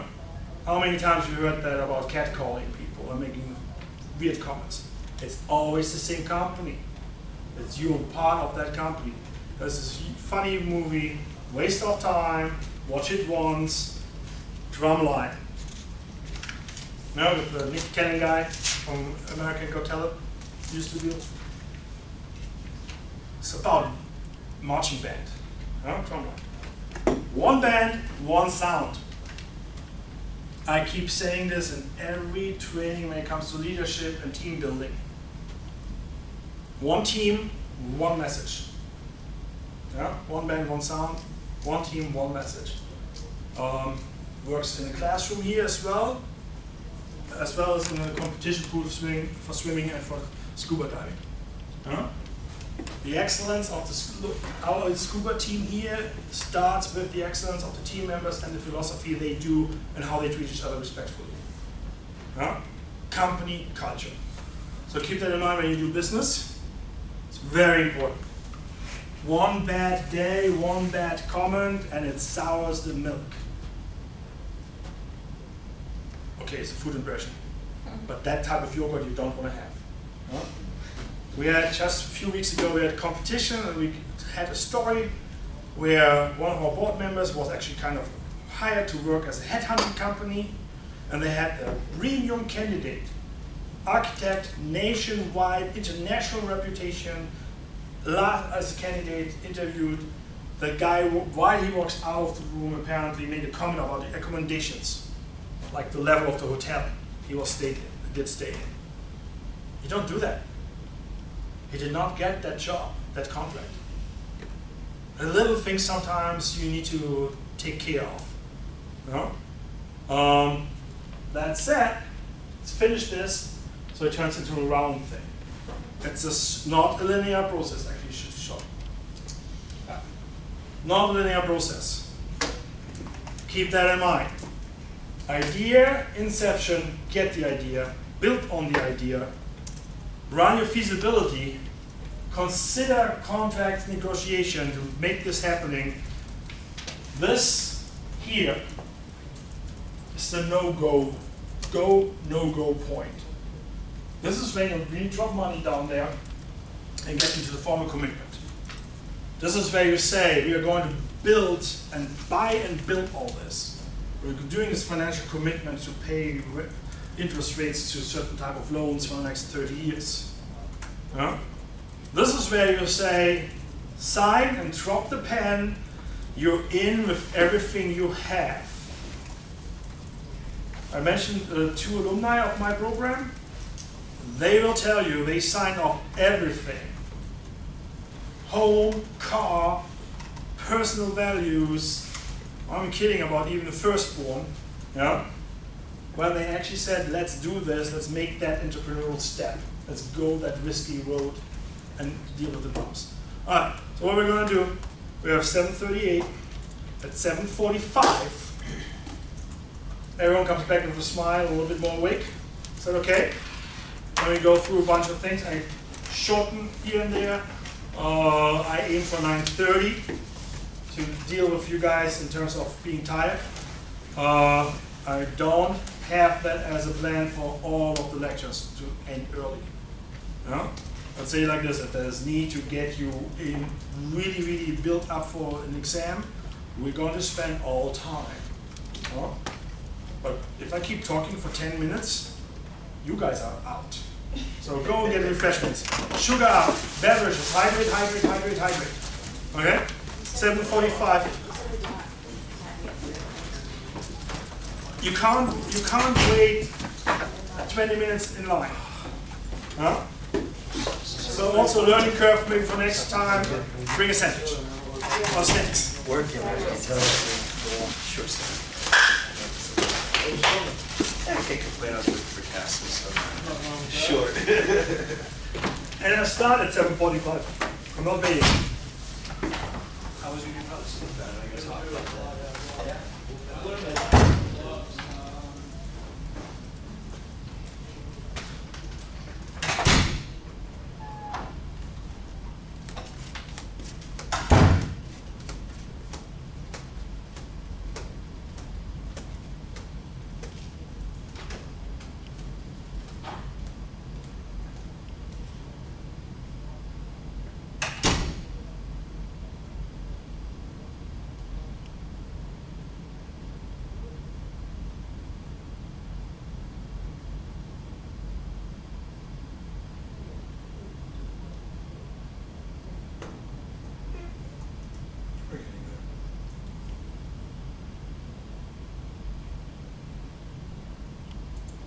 Is it just me or is it warm in Yeah.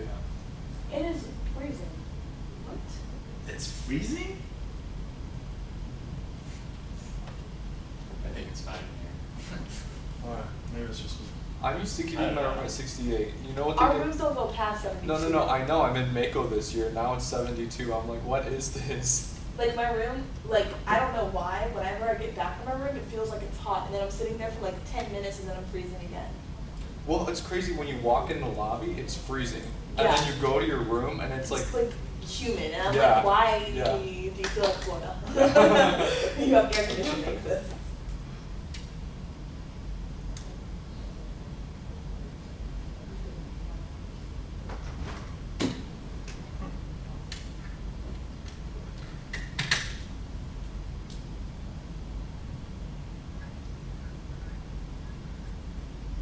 No, it's our office down the hallway has a separate suite.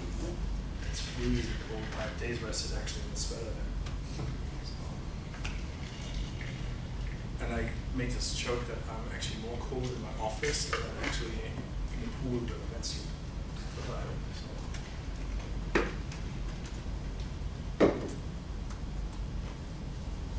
So you guys had a chance to look at the book? Yes, I have it already.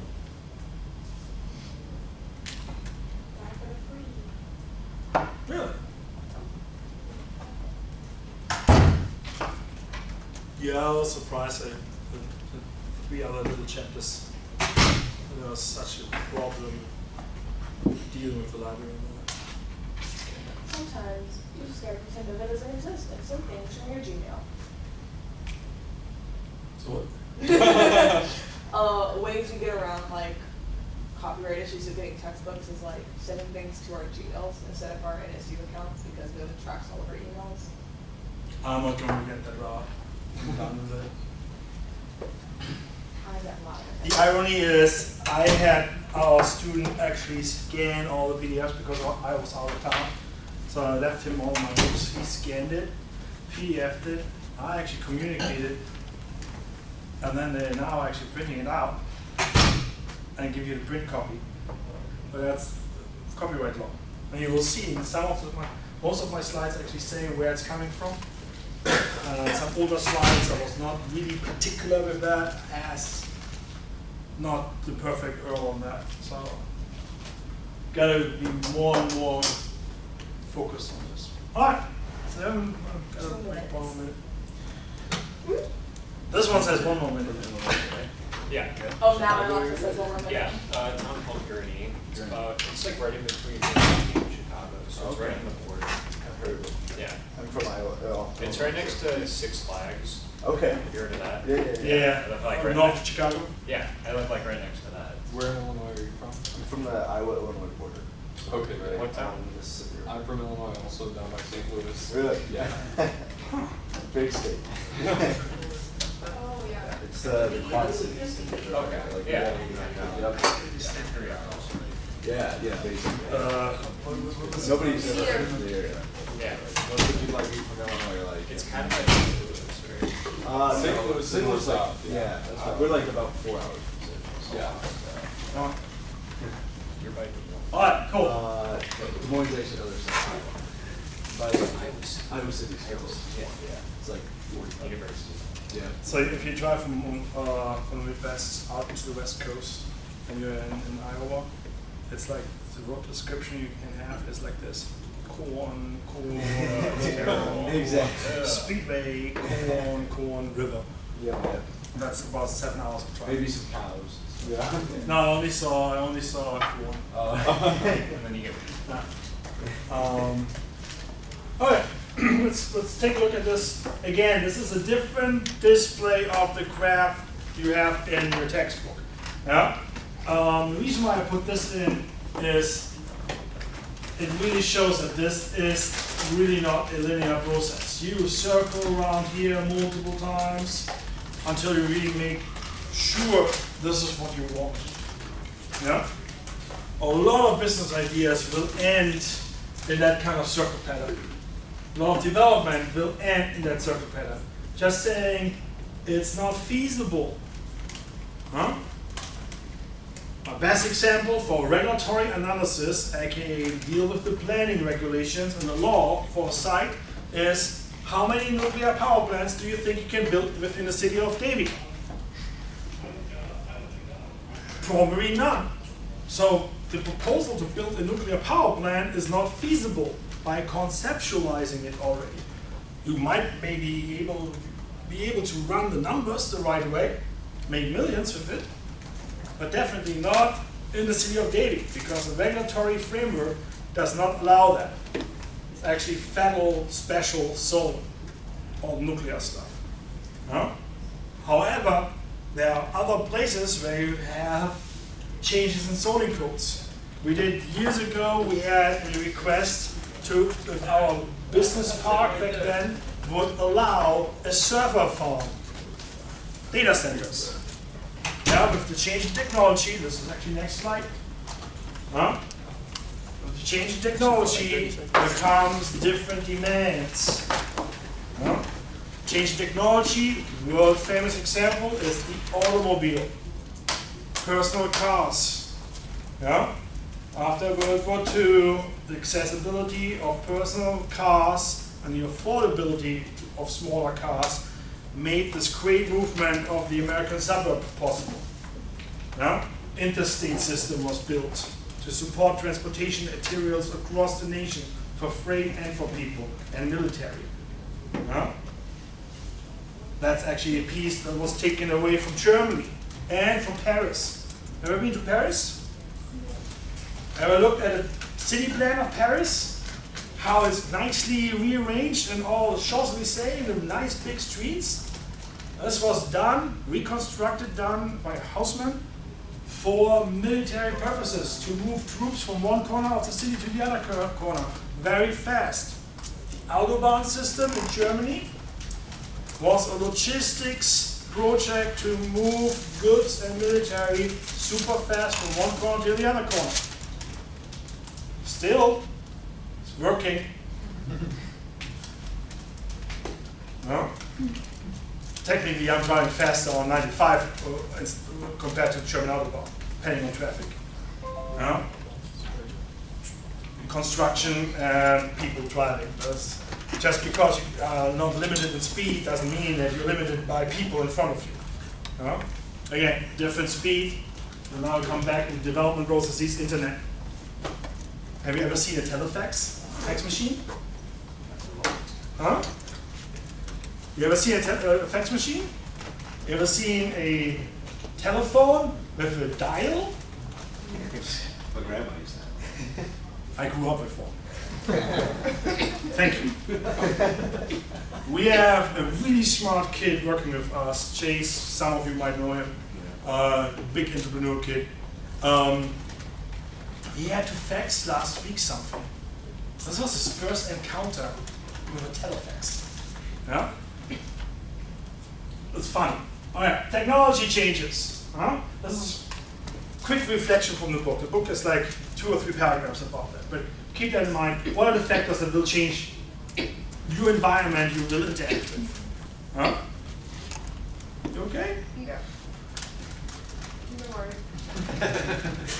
All right? First aid kit is around the corner. I'm good. All right.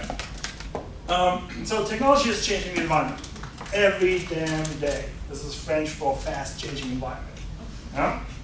So if you look at cars as an example again, interstate, personal car, house with the white picket fence in the suburbs, single family, 2 or 3 kids, single income family, where the wife will stay at home, will take care of the kids, make food, cook, clean the house. This is used to be the saying, the children kitchen church. Unbelievable that you have a society that is built on that. It has changed with technology and society. I told my parents years ago, I don't believe that my generation and your generation will be able to pull a single income family. Probably not. You're probably also a little bit too young to deal with that. But it's going to be hard. There are 30, 35-year-olds that live together in shared apartments as roommates because they can't afford or don't want to afford socially a single own place. You know?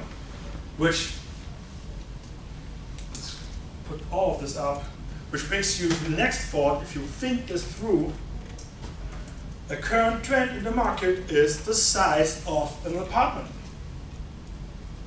We had this starting with big home, you moving out, you and your siblings are out, and now your family is sitting there with 5 or 6 bedrooms, a dog, and 3 bathrooms and a big kitchen. At some point you call them empty nesters because you never come back again. And the moment your parents completely decide that your bedroom is now part of the your old bedroom is now a place for the grandchildren, I think you're definitely out. If you come home and you don't even have a house key anymore, then you're definitely out. Huh? It sounds like a stand-up. That's my reality. Huh? So keep that in mind. My parents still live in the house we built when I was in elementary school. Housing patterns in Europe are different than in the US. How many times did you move? Me? Yeah. Twice. Twice? How many times did you move? 6. 6? Yeah, a lot of times. Alright. Well, folks with military background in the families probably moved every 2 years. Yes. Yeah?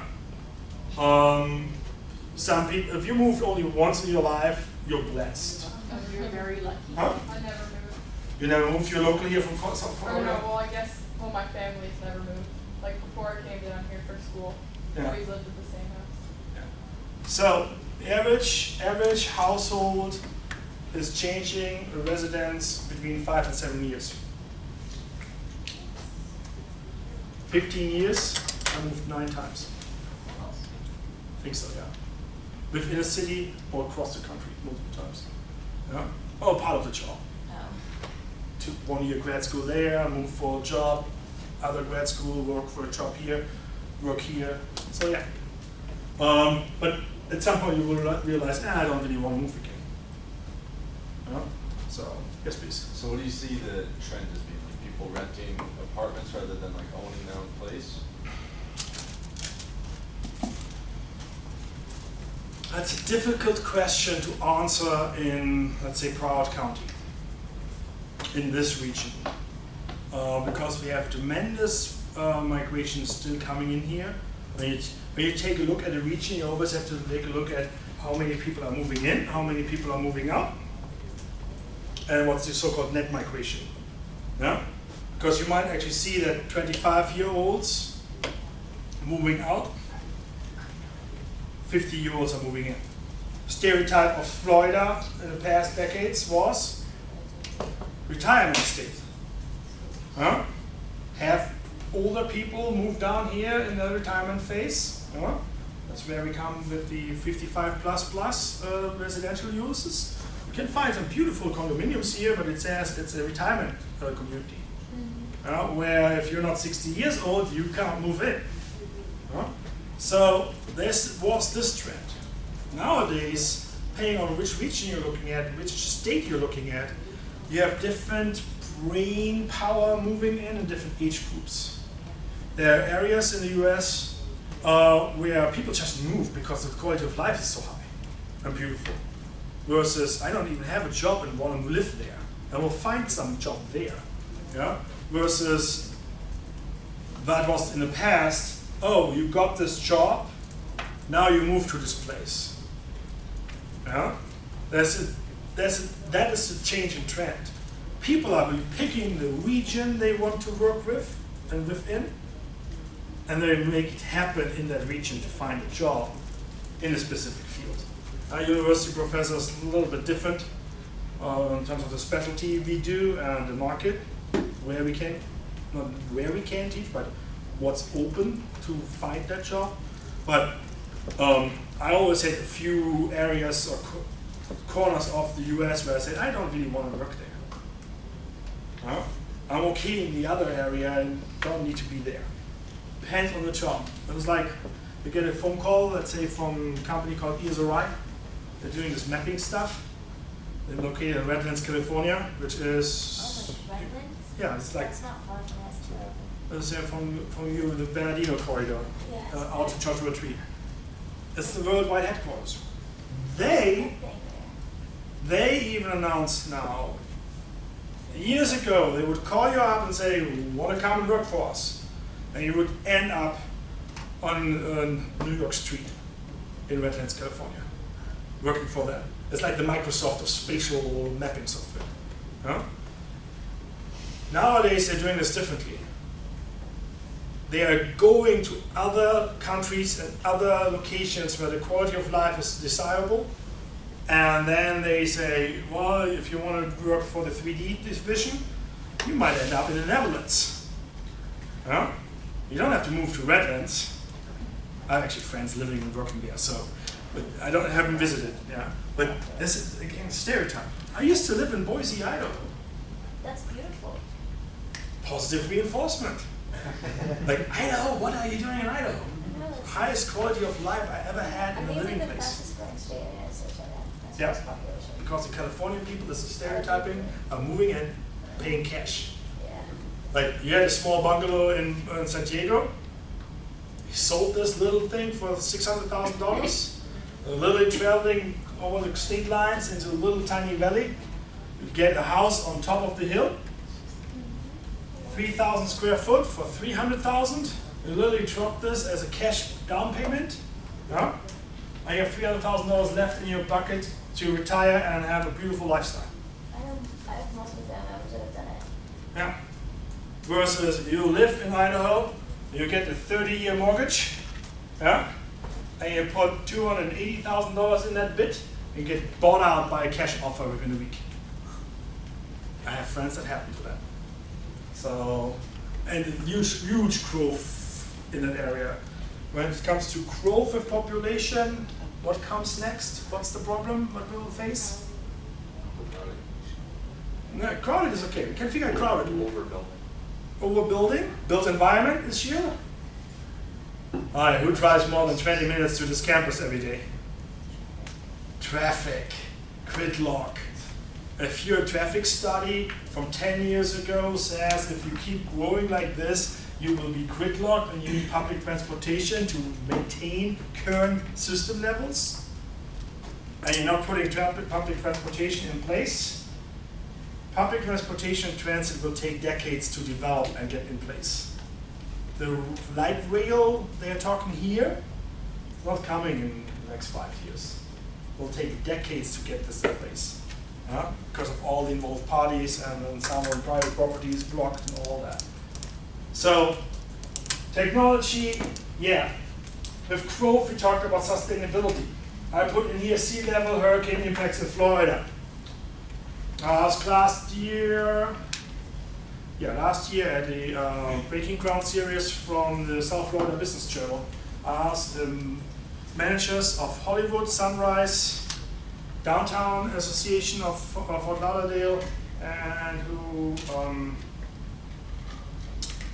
Parkland. Yeah. What is the biggest threat for your community in the next 15 to 20 years? Because that's kind of the planning horizon you take a look at when you look at regional planning. They all said one word: climate change, sea level rise. And the fundamental understanding, remember when I talked about land development and create value?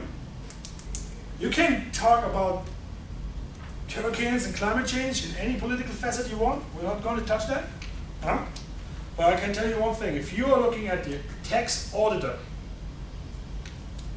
and the chances that Hollywood Beach has a few inches more of water and the property value will drop because people are not willing anymore to buy expensive condominiums at the beach because of natural impacts and hazards. Yeah? Works with wildfires the same way with snow. So if you ever experienced snow in your life. Yeah? What? At that time, when that $600,000 condominium is only worth $200,000, the tax assessor an auditor in that county or in that city will ring the alarm bell. That's how you value environmental change. Yeah? Because you can't have, you don't have enough property taxes anymore, therefore you don't have enough money to maintain certain infrastructure, therefore you have not this, not that, and then at the end you collapse as a governmental function to provide services to your citizens. Think about this horror scenario. Huh? If your land as a community, for you as a property owner, it's great. I don't pay $50,000 in taxes anymore, I only pay $5,000 in taxes. Yeah? Sad that my land got devalued, but I save money in, again, I try to polarize, to stimulate your thinking on here. But land underwater, what's the value on that if you want to put a building on it? It's probably minus 50 feet, not dollars anymore, or minus 5 feet. So think about this. Extreme example, go into the mountains, landslides, mudslides, avalanches. If half of the mountain drops down into the valley and takes down the homes, home value is 0, because the home doesn't exist anymore. Happened in Boise, Idaho. One of those mountain homes on a ridge and actually started cracking because there was some movement in the rock. Literally big cracks in the street where they closed down. Homeowners were not allowed to be in the home overnight, just in and out. Small little story, huge impact. $600,000 home, crack in the street, on a hill. Can happen. Yeah? Okay, don't want to do so much drama. Let's do a little bit more fun. Land, labor, and capital is how this book starts out. And then it comes in on chapter 2 with a bullet point list, which I put up here. Population growth, employment growth, economic cycles, land supply, interaction between markets and institutions, paraphrase that, and then changes in built environment. This is the changing world of land development. Yeah? If, let's say, population growth. If I have a society that doesn't have kids anymore, at some point the elementary school, the kindergarten, the elementary school, if not even high school, is obsolete. Huh? Because it's demand supply. Really weird example. Other example in utilities. True story with East Germany after reunification. People are free to move. People change their housing styles, move from project-style towers, yeah, into other environment. The concept of the shrinking city then turned into the problem, I don't have enough people living in my community anymore to maintain my infrastructure the right way. Not because of taxes, but of flow. If you don't have enough people that go to the bathroom and flush the toilet, there will be not enough water in the sewer system to transport everything that is supposed to be transported in the sewer system. Think about that. If you don't have water to rinse out your kitchen sink and do the dishes, you will be stuck with dirty dishes. That can happen for communities. Think about health. If you don't have any more enough people living in a certain area, that dentist or that doctor might say, I might need to change location. Or that hospital says, sorry, you 5 doctors, we don't have enough people coming here to actually have 5 doctors on all the time. We're doing a different system. We're going to put every one of you for 1 day a week in. And you're off for the rest. Yeah? Think about that when the demand is going down, but you have fixed costs to maintain services. Simple thing. Wireless router here in the room. The wireless router, let's say $300, plus a few $100s here, this little box here. Huh? clicking, connected to your cell phone and your wireless computer. That little thing, let's say it costs $500 with installation. It doesn't matter if there's one student or all of you in the classroom using it. I paid $500 to put this in. So if you think about this, in real estate and business, we're talking about upfront costs. We did this with your business plans. How much money do you have to put in place to get equipment, to get certain things start running? Yeah? You're doing rehab on houses. Did you buy some tools? Yes. Yeah? Easily $2,000 or $3,000 in tools. Upfront cost. Did not even get one billable hour or selling product. Cost. I have a small little company that's struggling. Why? Because the upfront cost to actually go the full route on this is $10,000 in licensing. Got to do a little works here, a little works there until you say you actually get enough volume to do that.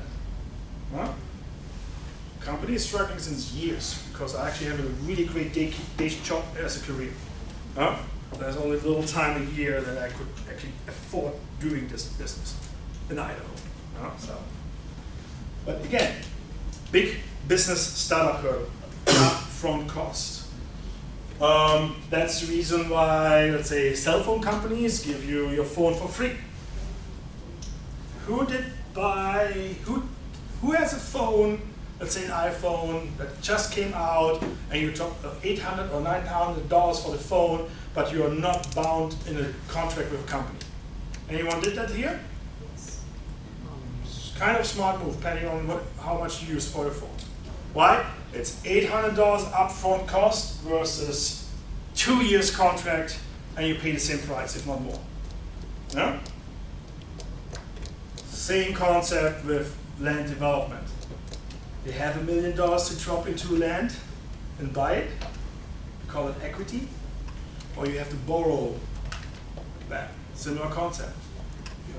At the end, the cost of money, capital you borrow from someone, depends. There's some certain rules, like 70% or 80-20. That you say, okay, fine, I present 20% of the investment out of my own equity. Could be from your family, could be from friends, country club investment, you know people that want to make money with you, versus, hello, I want to buy a $300,000 home, I have $5,000 in my bank account.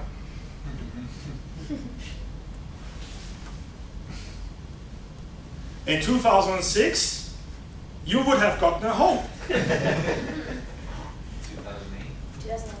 In 2008, you still had that home. But you had a mortgage to pay you could never ever afford because you never made the calculation as in you have money or you don't. The consciousness of money and being conservative about it in your investments. As I said, today I came here 15 years ago. If you don't have the money in the bank account, you don't buy it. The concept of using a credit card to pursue your happiness and buy a $1,000 TV did not exist when I grew up. Oh. I bought my first TV 3 years ago when I moved to Florida. The first real TV I swiped my credit card for. Well, there have been TVs in my life before.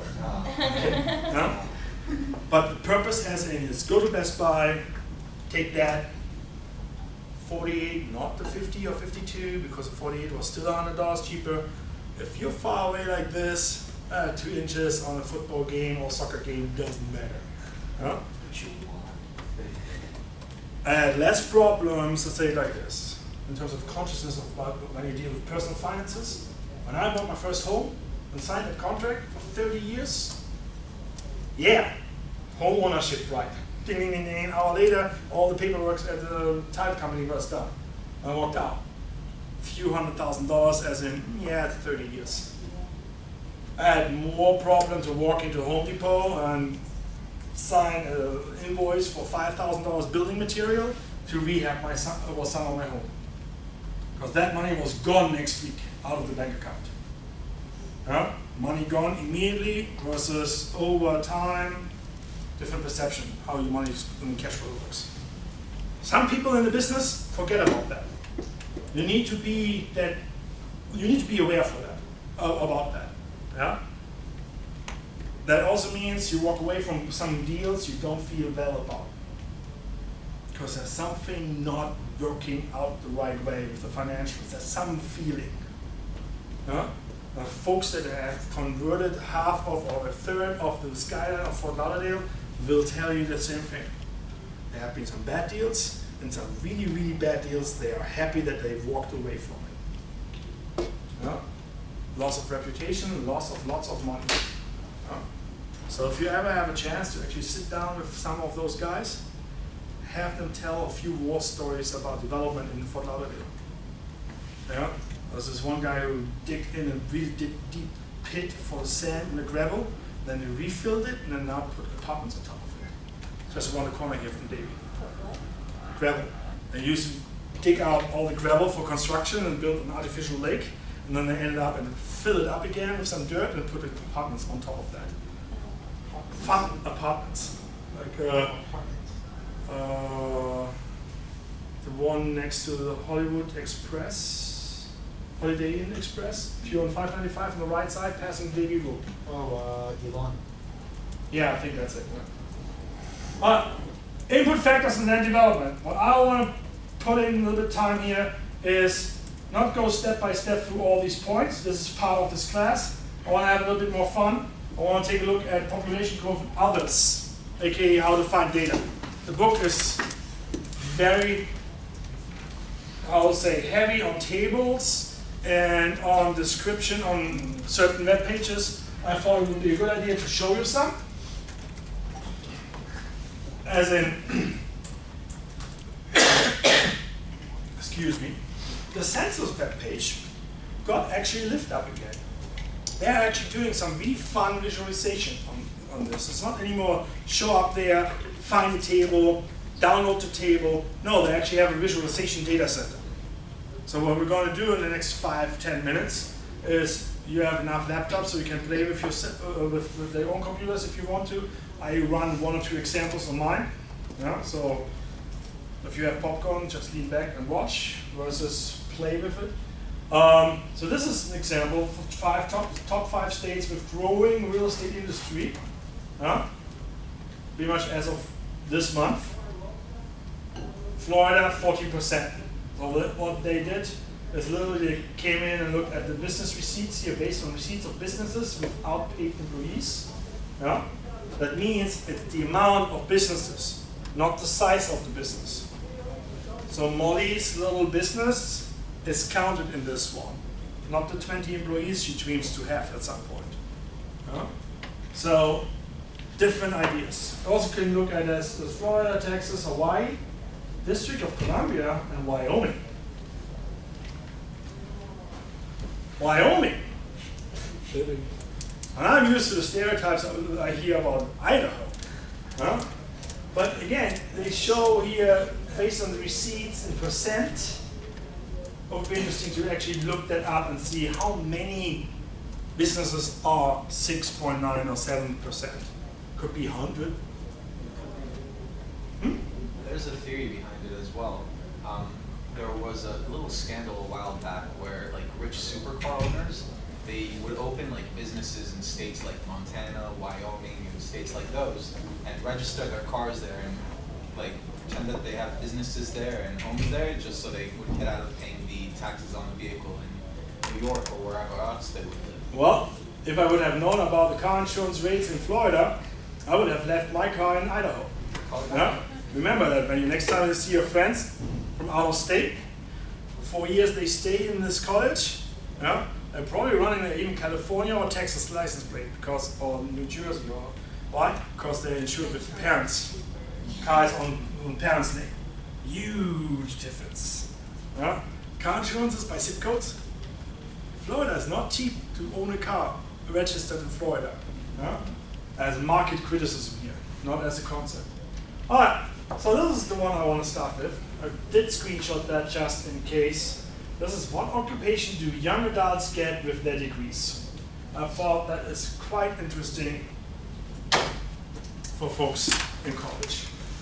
But, so what I did is I went to a webpage called the Census. And it's literally census.gov. Yeah. And under the quick facts, I'm happy to share those URLs with you so you can just jumpstart in there. Under quick facts, you can actually find the whole United States. You can take a look, interactive map here as well. You can see this is of last year in July, certain estimates. They will give you a huge rundown on how they estimate this, how is this calculated, who or what is included or excluded. Yeah, that's what I call the fine print. There are certain numbers and saying, well, we did include or not include Puerto Rico on certain ideas. If you have a class, this one or any class in this university during your educational journey, if something comes up with population data, one of the first things I would type in is census.gov or population demographics fact finder, and you end up in one or the other per page through the census. 2020 is the big next count. They're doing every 10 years a full count, and they have different samples and surveys in the years in between. That's the reason why you need to be a little bit aware of those so-called estimates. Yeah? What's the margin of error and how they did this. And the census, how this works is they pretty much have like the whole United States. They have 4 major regions, and then they drill down to state, county. Census tract is the next unit they're checking out. Think about this. County could be this building. Yeah? Census tract is going to be this whole floor. Then a census block group is a classroom, and the census block, the smallest unit they actually do their survey and assessment, is your table. Yeah? So, this works with income, ethnicity, race, education, anything that is socio-demographic and economics in your life. To give you an example, they also try to protect people. We call it geomasking, or they just blur it out. At the block level, if I would say, in this community right now here, there's one person with a green t-shirt making $1 million and is a dentist. Well, you have the green t-shirt.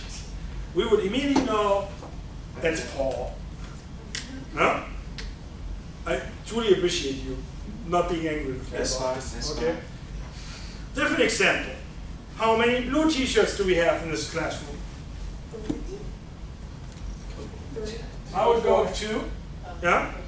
However, they are on different tables, so they would be counted in different tables. I can't say same block like Paul, because they are all on different blocks. So if I combine now this classroom as a so-called census block group, I can report in my census block group I have 1 green t-shirt, 2 blues, and about 8 black ones. Black t-shirts. Yeah? And 1 white and 1 indifferent. Yeah? This works with race, income, demographics, education, anything. Actually, we counted 2 whites, I'm sorry. You're blending in on the background. Yeah? Same way this is built. Then you can take a look when you leave this building and you pass other students in the hallway. There are suddenly multiple white t-shirts, red t-shirts, green t-shirts, blue t-shirts. Now you can say in the county, remember we said the county would be the whole building, we have 20% green, 50% black t-shirts, and a mix of other colors as well. Yeah? This is how census works pretty much when they try to find out, let's say, the whole United States. That's the current population estimate, 327 some million. Yeah? Well, if you click, let's say, on Florida, that estimate on that map is just about a little bit more than 21 million. And this changed over time. Yeah? You can also then take a look at, click on it, or even zoom in, and you can see there are now other structures coming underneath there. Yeah? So the more and more you zoom in, at some point it will actually change to different counties. Yeah? If we want to go deeper and deeper and deeper. Simple things: total population, age and sex, race and Hispanic origin, population characteristic, housing units. There is the idea of total housing units versus homeowner occupied housing. You could just simply open up your table and say, hey, in Broward County, I have 60% homeowner occupied and 40%, I'm making up those numbers right now, and 40% is tenant occupied. Gives you automatically an idea of what is going on when you ask about income, renting versus buying. You end up in certain neighborhoods where it's 100% homeowner versus 100% renters. There is something attached to that. Stigma, stereotype, or success even. Yeah? Because the idea of if they're all homeowners, they might take care of their property differently than if it's a rental apartment complex of 100 people. They don't know each other. Just the idea of, let's say, waste management is different. Little bags pick up on Wednesday morning in the city of Plantation, yeah, versus big container dumpsters. Different appeal for some people. Different housing values, rentals as well.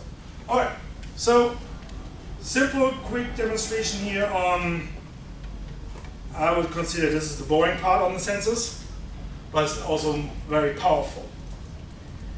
Then they have the idea of interactive maps. You can easily find this with geography, with the library, and explore data. You know, you just find it. Interactive maps. Census Businesses Builder, Microtab, where was it? On the map, which one did we have? This is the one we had in the beginning. Yeah, so Flow Mapper. I think that was actually people moving. Okay. Apparently Flow Mapper doesn't work. That's the one I use for, jump to the next one. I found this very interesting. So they're asking a lot of questions in their surveys. And they're asking sometimes the right questions, sometimes really, really cool questions. And when it comes to higher education, we as a school, we are very, very focused on the idea, what are my students doing after they're done with their education? Yeah? How can I educate you even better for the next professional display and job profile? Yeah? Do I need to cut out certain elements that are not anymore required, or do I need to jam in more and more stuff, but I'm losing the depth? Yeah? Sometimes this is a very hard discussion when you talk about program curriculum.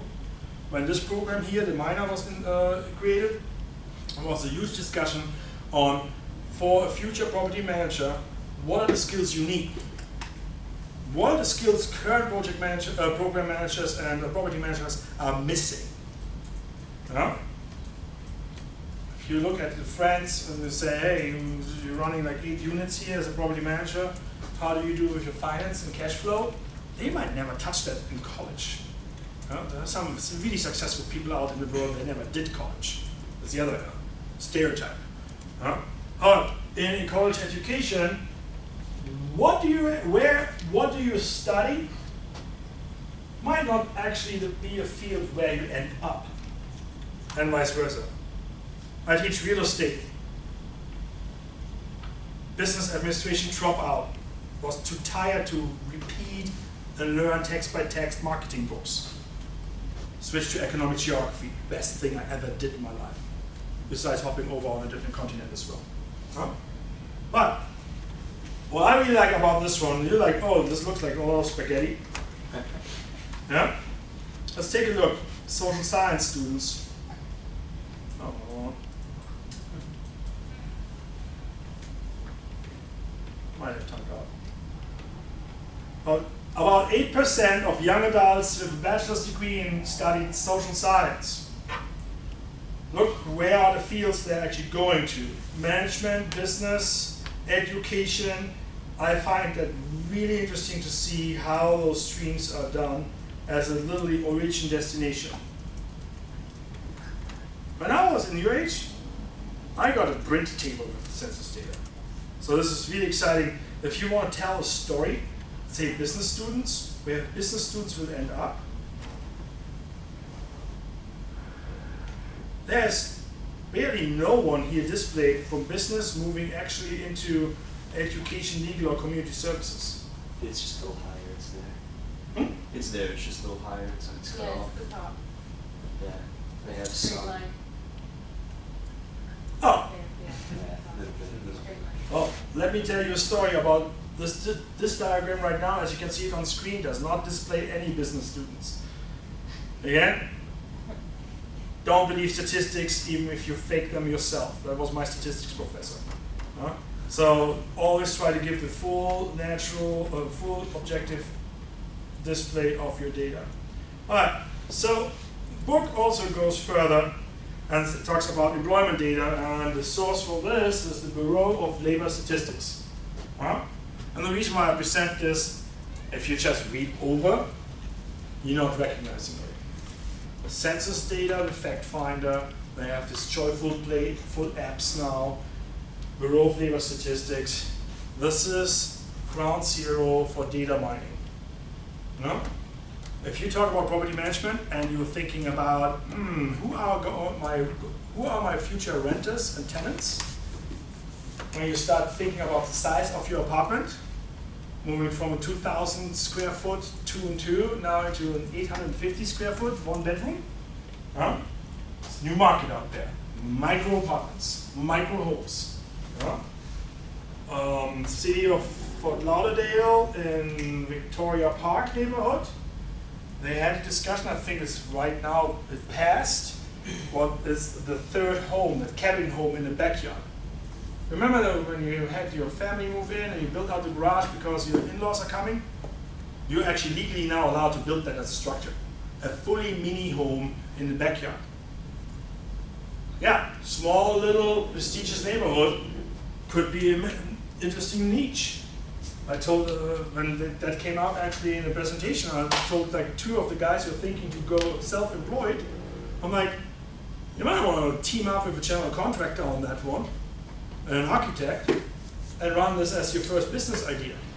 Market is small, market might not be super successful in the margins, so big guys might not jump in it, but you, smaller projects, between $150,000 to $200,000 mini homes. Remember, this is a $600,000 home in the front. So we're talking about 150 to 240 2-floor garage built out. So why not? But Paul is like, yeah, maybe not. So on that side here, I recommend to take a look at the data tools. And you can take a look here, urban wages, average price data, price from the producers, and it goes down to industry level. There's also a database that's called the County Business Patterns, which shows you what are the employees and industries by county and region. So you will realize that, in certain areas there's more hospital work and services in the medical field versus manufacturing and industry. That helps you to understand what's going on with your market. So, coming back to property management and your tenants. These are you can use this for emerging industries and realize, hey, financial services in Miami might actually get a boost, or media industry might get actually a boost. Then you have this very cool thing we have here on campus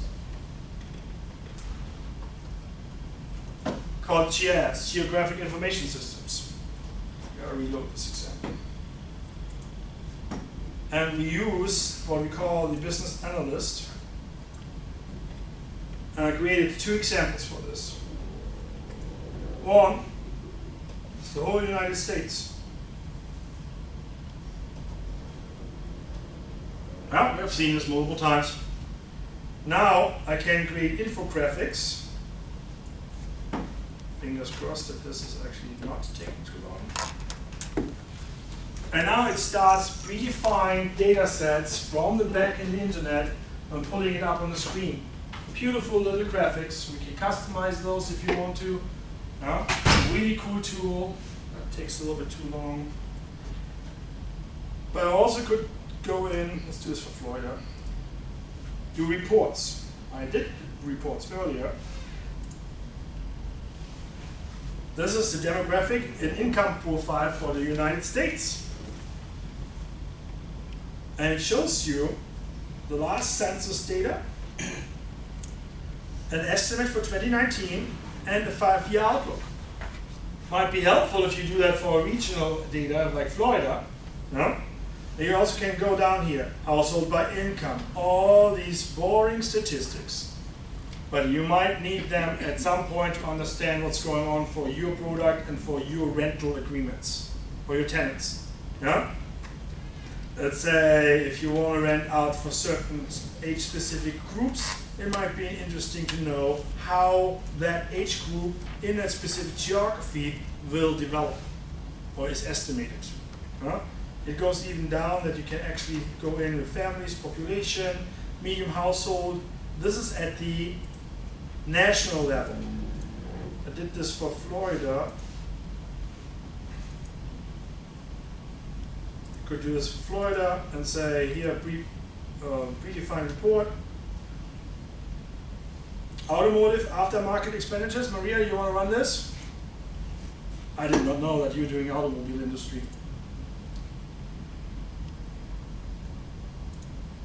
So now this is the automotive aftermarket expenditures for the state of Florida. Again, breakdown here in certain demographic profiles and what people will pay per reporting year, in average now, let's say for gasoline, all the little details. How much do you pay actually for a driving license per year, average-wise? This goes, when it comes to retail expenditure, I can go down and say, around this campus in 10-minute drive time, what was the expenditure for laundry detergent by the dollar value?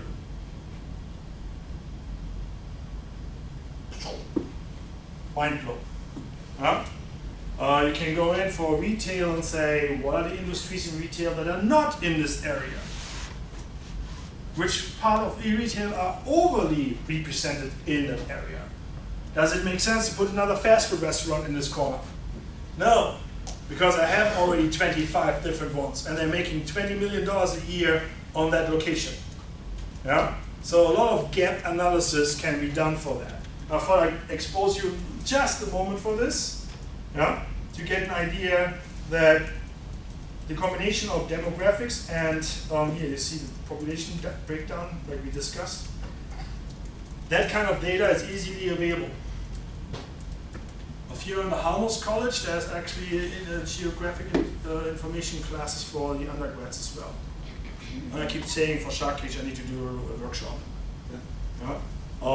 Super simple things. If you want to have more information about this, I happen to know the guy who's managing all this for the university, so quick sales pitch on this one. 5-minute break, so you guys can stretch out a little bit. You guys don't fall asleep. 5 minutes, stretch out, get some refreshments, and then we keep going. Okay?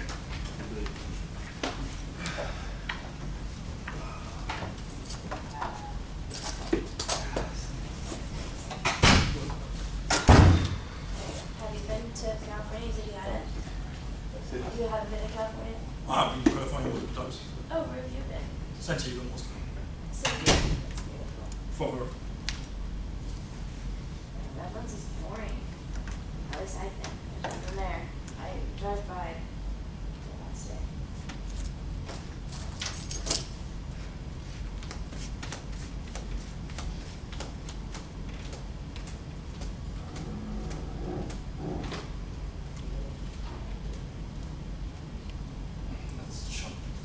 Professor, I have a question. Are you uploading the PowerPoints to Canvas or no? Don't know yet. what I usually do is I give some of the PowerPoints, not all of it. Two major reasons. I think it's important that you are participating in a presentation. And I know at certain parts it's just sometimes like just lecturing and it's just consuming. But it requires your attendance and presence. And the other part is, I had that happen in the past, that when I shared my PowerPoints, not just as a PowerPoint and or a PDF, they start to show up in different places. And there's a lot of hard work in those presentations and lectures, and there's a difference between how you share that. So yes, I usually give out some, but not the whole. Like from today, there's a few things, let's say the 8 stages, the way I presented them, it's exactly in textbook. So instead of the 8 different slides I had, I might just give you 1. And everything else is. So basically to study for the midterm or final, just from the book. Book and lectures, yeah. And your notes. And it's gonna be okay. Yeah. Now I'm not really because I'm used to like study from PowerPoints and book too. Yeah. So that's why I'm asking. Because basically what I do, I get the PowerPoints out. Basically what the professor says about in the PowerPoint, I study them and compare them to the book. I'm say like this, I'm not saying completely no, but I don't really like the idea of giving out all of the material. Selection, yes. Because I also say, you know what, I sit down and give actually a study plan for the exams, for my part of the exams. And so the exam is easily perceived in its structure. So there's a trade-off. I could give you all my materials and no study plan, or I be selective with a few slides and between a book and a few slides and a study plan, you are on a golden ticket. So take notes. Again, if I say something 5 times, it's probably important. No? Like the way we discussed today, let's say risk. It will come back at some point as a theme through the whole class. Huh? Like I didn't plan on risk as being developed as we had it today, but right now it's a fluid concept that goes through the class. So, risk. All right. So what I'm going to do is, there are different levels of preparation today. Some of you have the book, some of you don't. Some have the time to read it or not. What I want to do is have a breakout session, form a few groups. There's 17 students, so let's make groups of 4 plus a 5th one. Does it have no? Breakout mathematics. 5, 5, 7. 5 and 7. I want to give you like 5 to 10 minutes, have a discussion on who and what are stakeholders and partners in the real estate development process. The book lists like 30 different people. I want you to think about this before you go and go back into the book. If you have the book in front of you, close it. I want you to have that as a team-based effort. Helps you also to connect to your folks here, and it's not listening to me all evening long. So let's have you 5 gentlemen, so you can just turn around. Tanya, if I may invite you to come over to sit next to, join Maria. What was your name, please, again? Alex. Alex. Alex, why don't you join the group in the here? So that would be 5, and then you guys just flip around and huddle up, and you will be one team as well. Now I'm messed up my count. 5, 6. Yeah, we have him join this group as well. So you have three larger groups, gives you some time. Yeah, what we do. 8 to 10 minutes. We'll just Make a list, what you think are stakeholders and partners in the land and real estate development process. Don't forget, property managers are part of that. And I will even give it a ranking. If you get, let's say, 10 different people, positions, functions, give it a ranking. What do you think is the most important one? Okay? Who are stakeholders and partners in the land and real estate development process?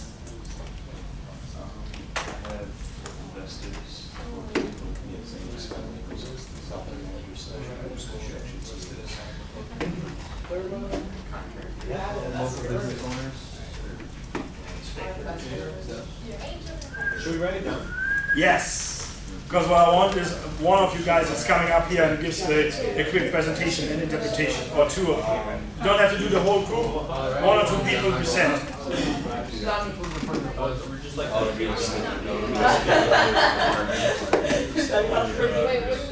What? Electrician. Yeah. I think. Yeah, I would do that with construction.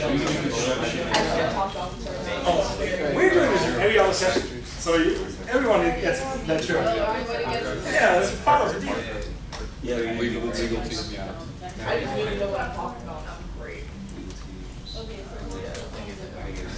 If you can't hear them, just scoop over there and stay there for a moment. What are the ones that Realtors. from the city that approve real estate brokers? Yeah, like people who approve permits coming. They do hold the stake and Just do city officials. No, I look at how. Broker doesn't really have us.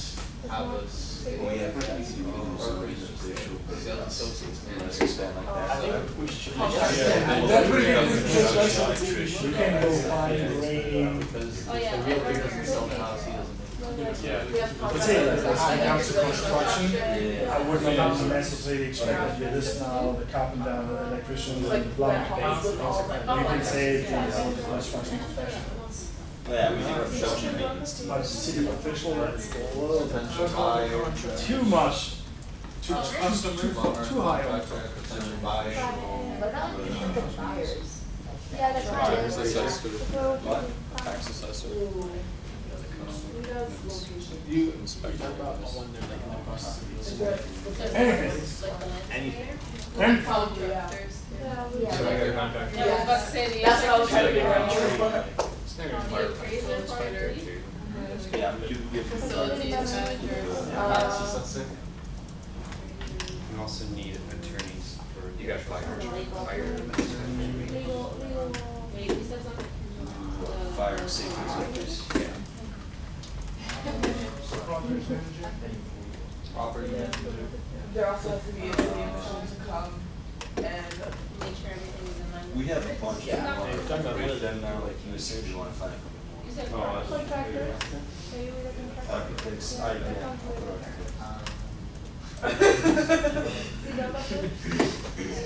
yeah. I just love how it's just like. Put friends and family because those are the best. Don't tell me right now. Let me see property. And you guys sign assessor. Yeah, we know money.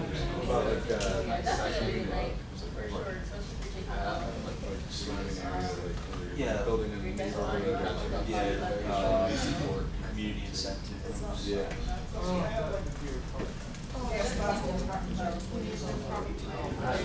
Essentially, gets this tax class of company coming to 11, 1, Inspector. 5. And pick up a That's paper. all you guys.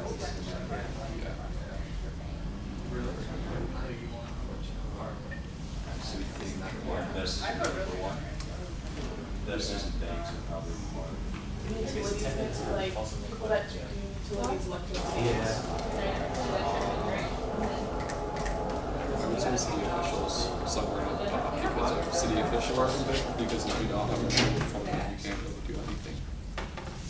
So people what? officials, do that. I just keep thinking about contract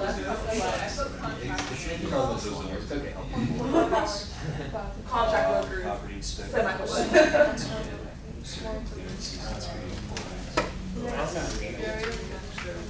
Legal team, legal team HOAs. Yeah, you do have to do.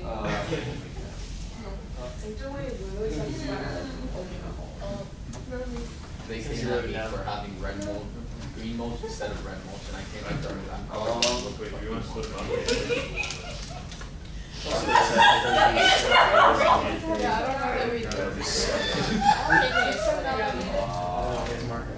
Hi, we're going to write this down. So, your top 10 on the board, so that people are against each other. So we can have a discussion on what perception is well. Rather than having like, number 1 and number 2 and number 3. So, a little bit interaction. Landscapers, tax assessors, financial research, That's the worst. When you have like friend's like HOAs,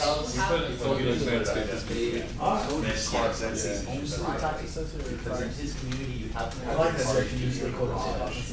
If they're not in your garage, they're in your driveway. tax, fire. yeah, what? Yeah.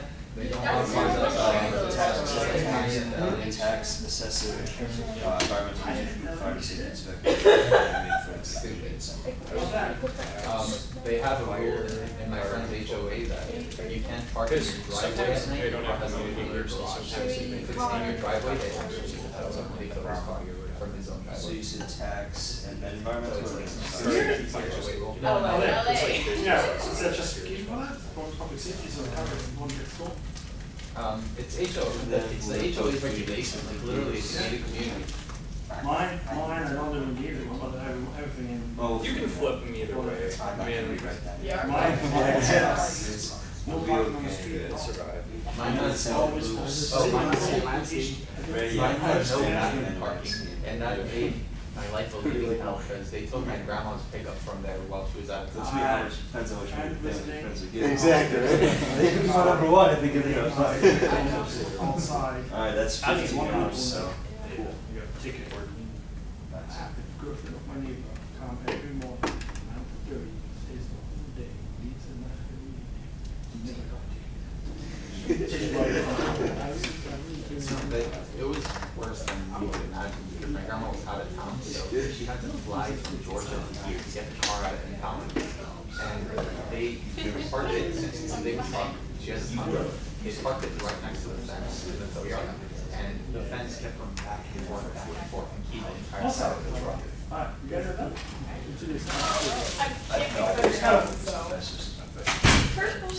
That's why he talks and stuff. I was like thinking of all the guys in the group too, that's why I think her most of the page. Pick a cup. You can't tell, I'm all like. Got it? And gentlemen, very good. We got 15, maybe. Okay. Pick a color.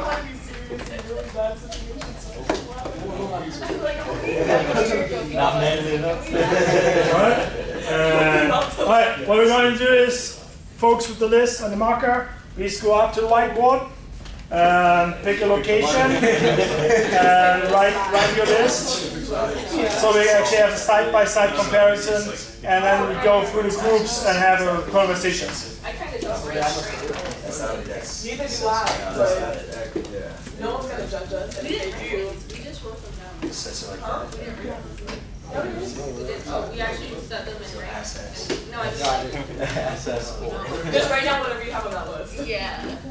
And you guys, you don't bite each other. You can just stand closer and write this closer with each other. So it's easier to talk and compare. Stand close to people? Zoning. Fine. That's like 1926, Ukrainian zoning. No zone is allowed to touch.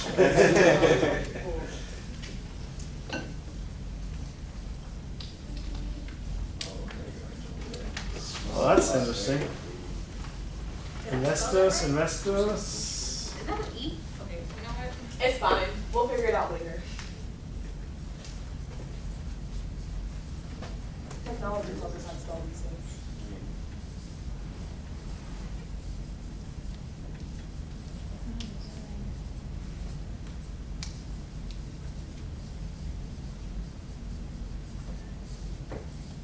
was looking at this, like the Billboard magazine, what's the high score now? There used to be this really fun, it's called Eurovision Song Contest, where each country would vote, and then like Greece, 12 points, Italy, 10 points. It's like this right now, looking who's doing what ranking. But for the time being, while you guys are still writing, your job is done. Okay. Your job is done. Your group will answer now. Why did you come up with local business owner maybe as the top number one for site and land? Well, we didn't put them in order. You did? Okay. We didn't put them in order. What would be number one for you guys? Oh, that's what I was asking. I was like, we didn't read it. We were the best. We came prepared. That's no words. Any priorities? Give me the top three. Investors. Yeah. So pick one. What else? What would be your top two? Yeah. Contractors. Oh, your number three?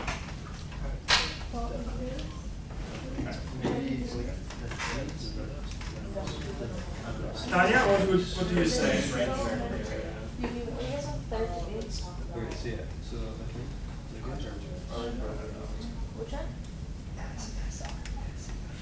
Oh, so what would be your top three? If there's a priority, if you have to assign a number, top three, which one would you pick? Architect maybe? And then contractors. We're done. That's the top three. I like the way he's writing this particular down and not rushing this. I know, especially feel like I rushed my shit. Right. Like, my handwriting started getting kind of up at the end. This is why Okay. So, good job. I like it. Good job. Last one was landscapers. Ooh. So, just with that little exercise, you realize, whoa, this is a little bit more complex than I thought, is it? Now we talk about land, labor, and capital. There are papers written about land, labor, and capital. Internationally recognized economic papers. And we are like, wow, where's land, where's capital, you know? But you also see this is different grain level of work. If you look at the pure conceptual level, the idea, remember we started today's discussion with idea inception and redefining.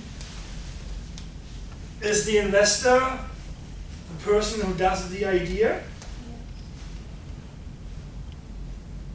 Maybe not.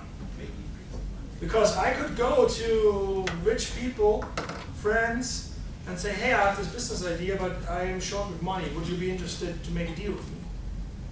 Huh? Where does the realtor come in? And the broker?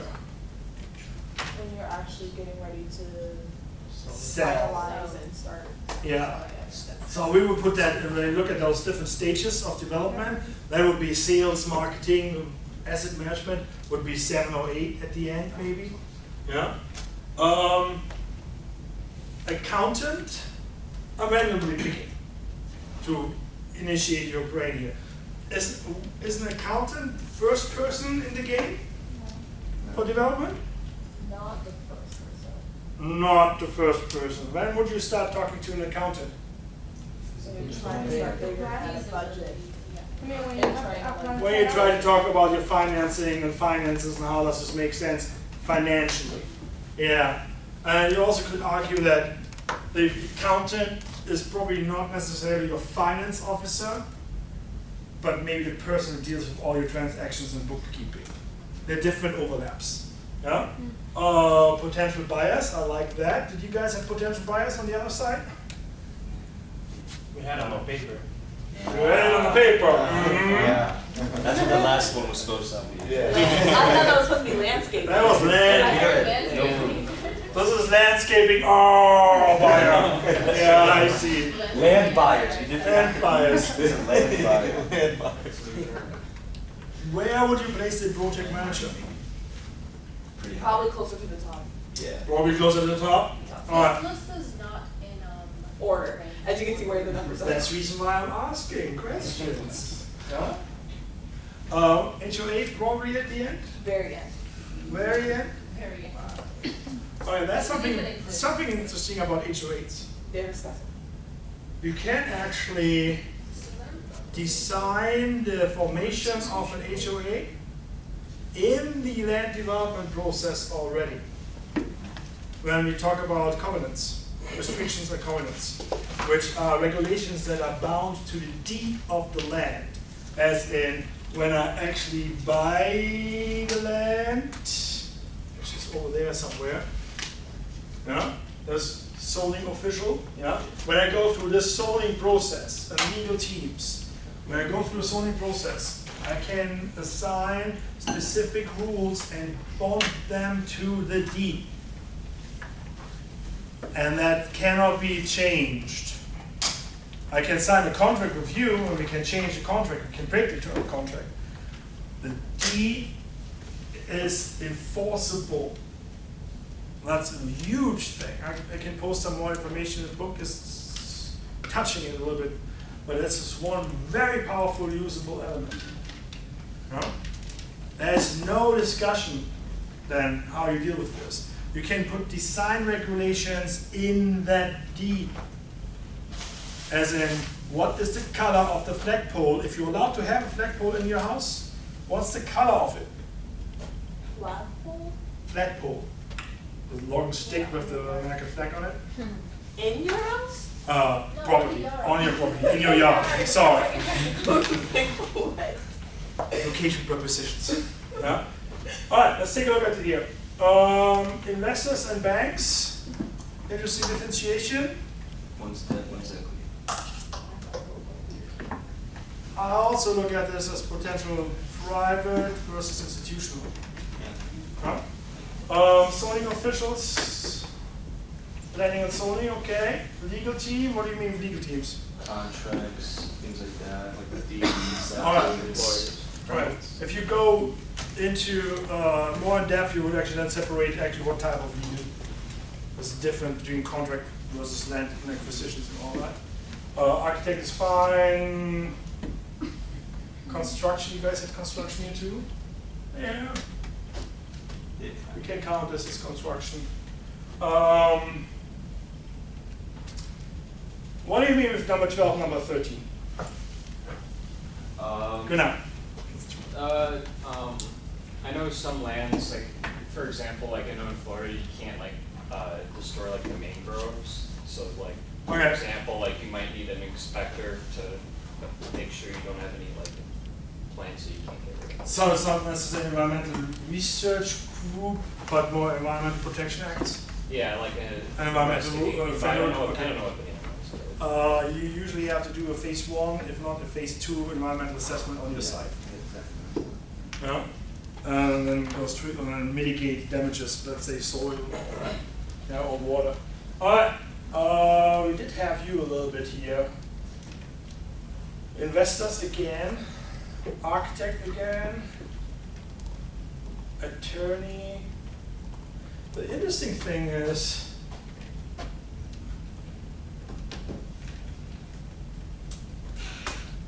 where is the real estate developer? Where's that person who has actually the idea, I want to develop this land, now I need an investor, I need a bank, I need a legal team, I need a contractor, I need an architect, I need an engineer. Where are you guys on this board? Someone had property manager. Or at least you talked about it. Number 8. Yeah. Project manager. Project manager. Project manager does not necessarily need to be the person who runs the company.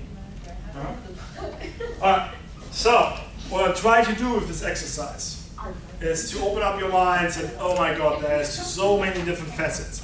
If you look at the textbook, and I'm usually not really super clean on the textbook, now, if this is a graduate level class, I'm like, let's do this freestyle class.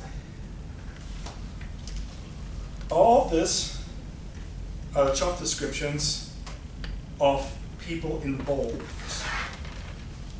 Major players, public sector developers, public-private partnerships, architects, engineers, landscape architects, land planners, urban designers, building contractors, site development and grading contractors, environmental consultants, traffic and transportation consultants, biological consultants, geotechnical soils consultants, hazardous substance consultants, air quality consultants, noise, market research, lenders, joint ventures.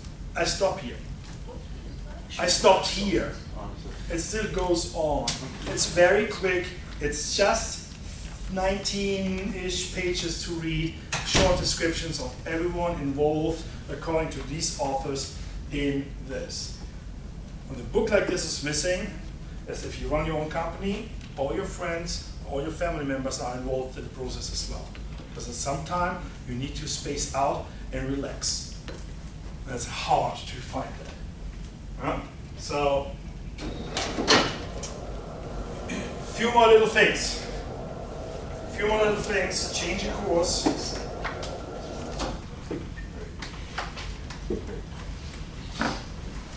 It's important to recognize what are the stakeholders and partners in the real estate development process. Yeah? Because there's so many, but some are a little bit more of detail and maybe of importance.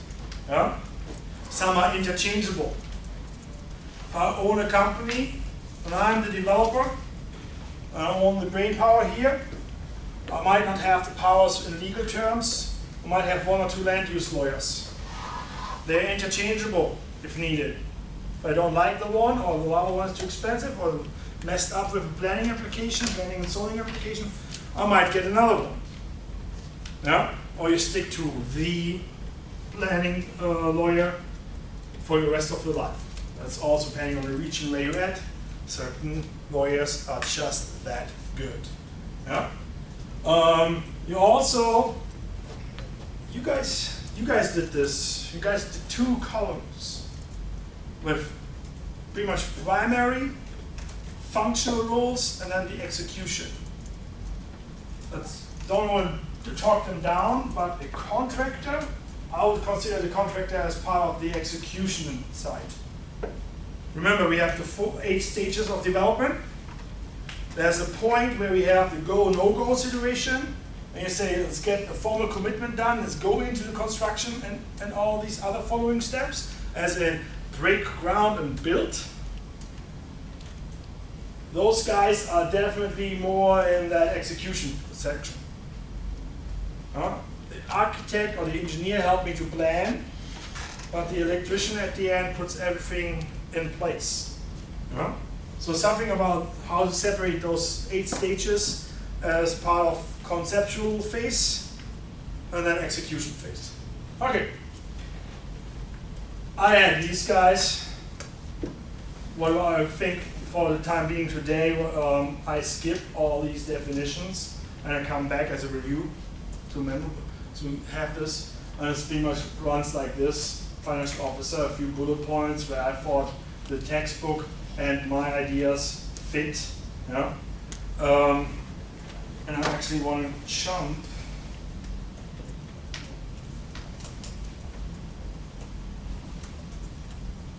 to this.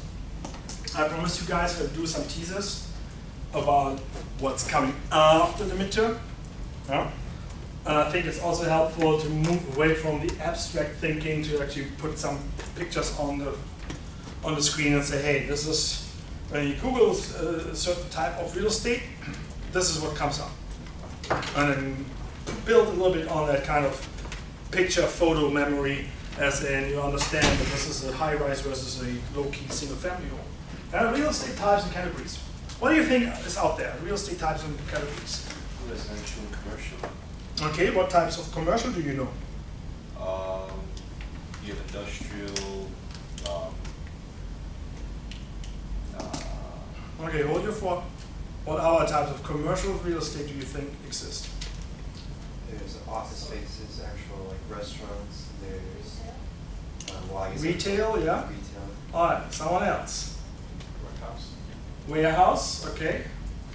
Then there's special purpose, which would be like schools. Cool. I usually don't have that to be named. What else? Space. Agriculture. Eggland, yeah. Flux.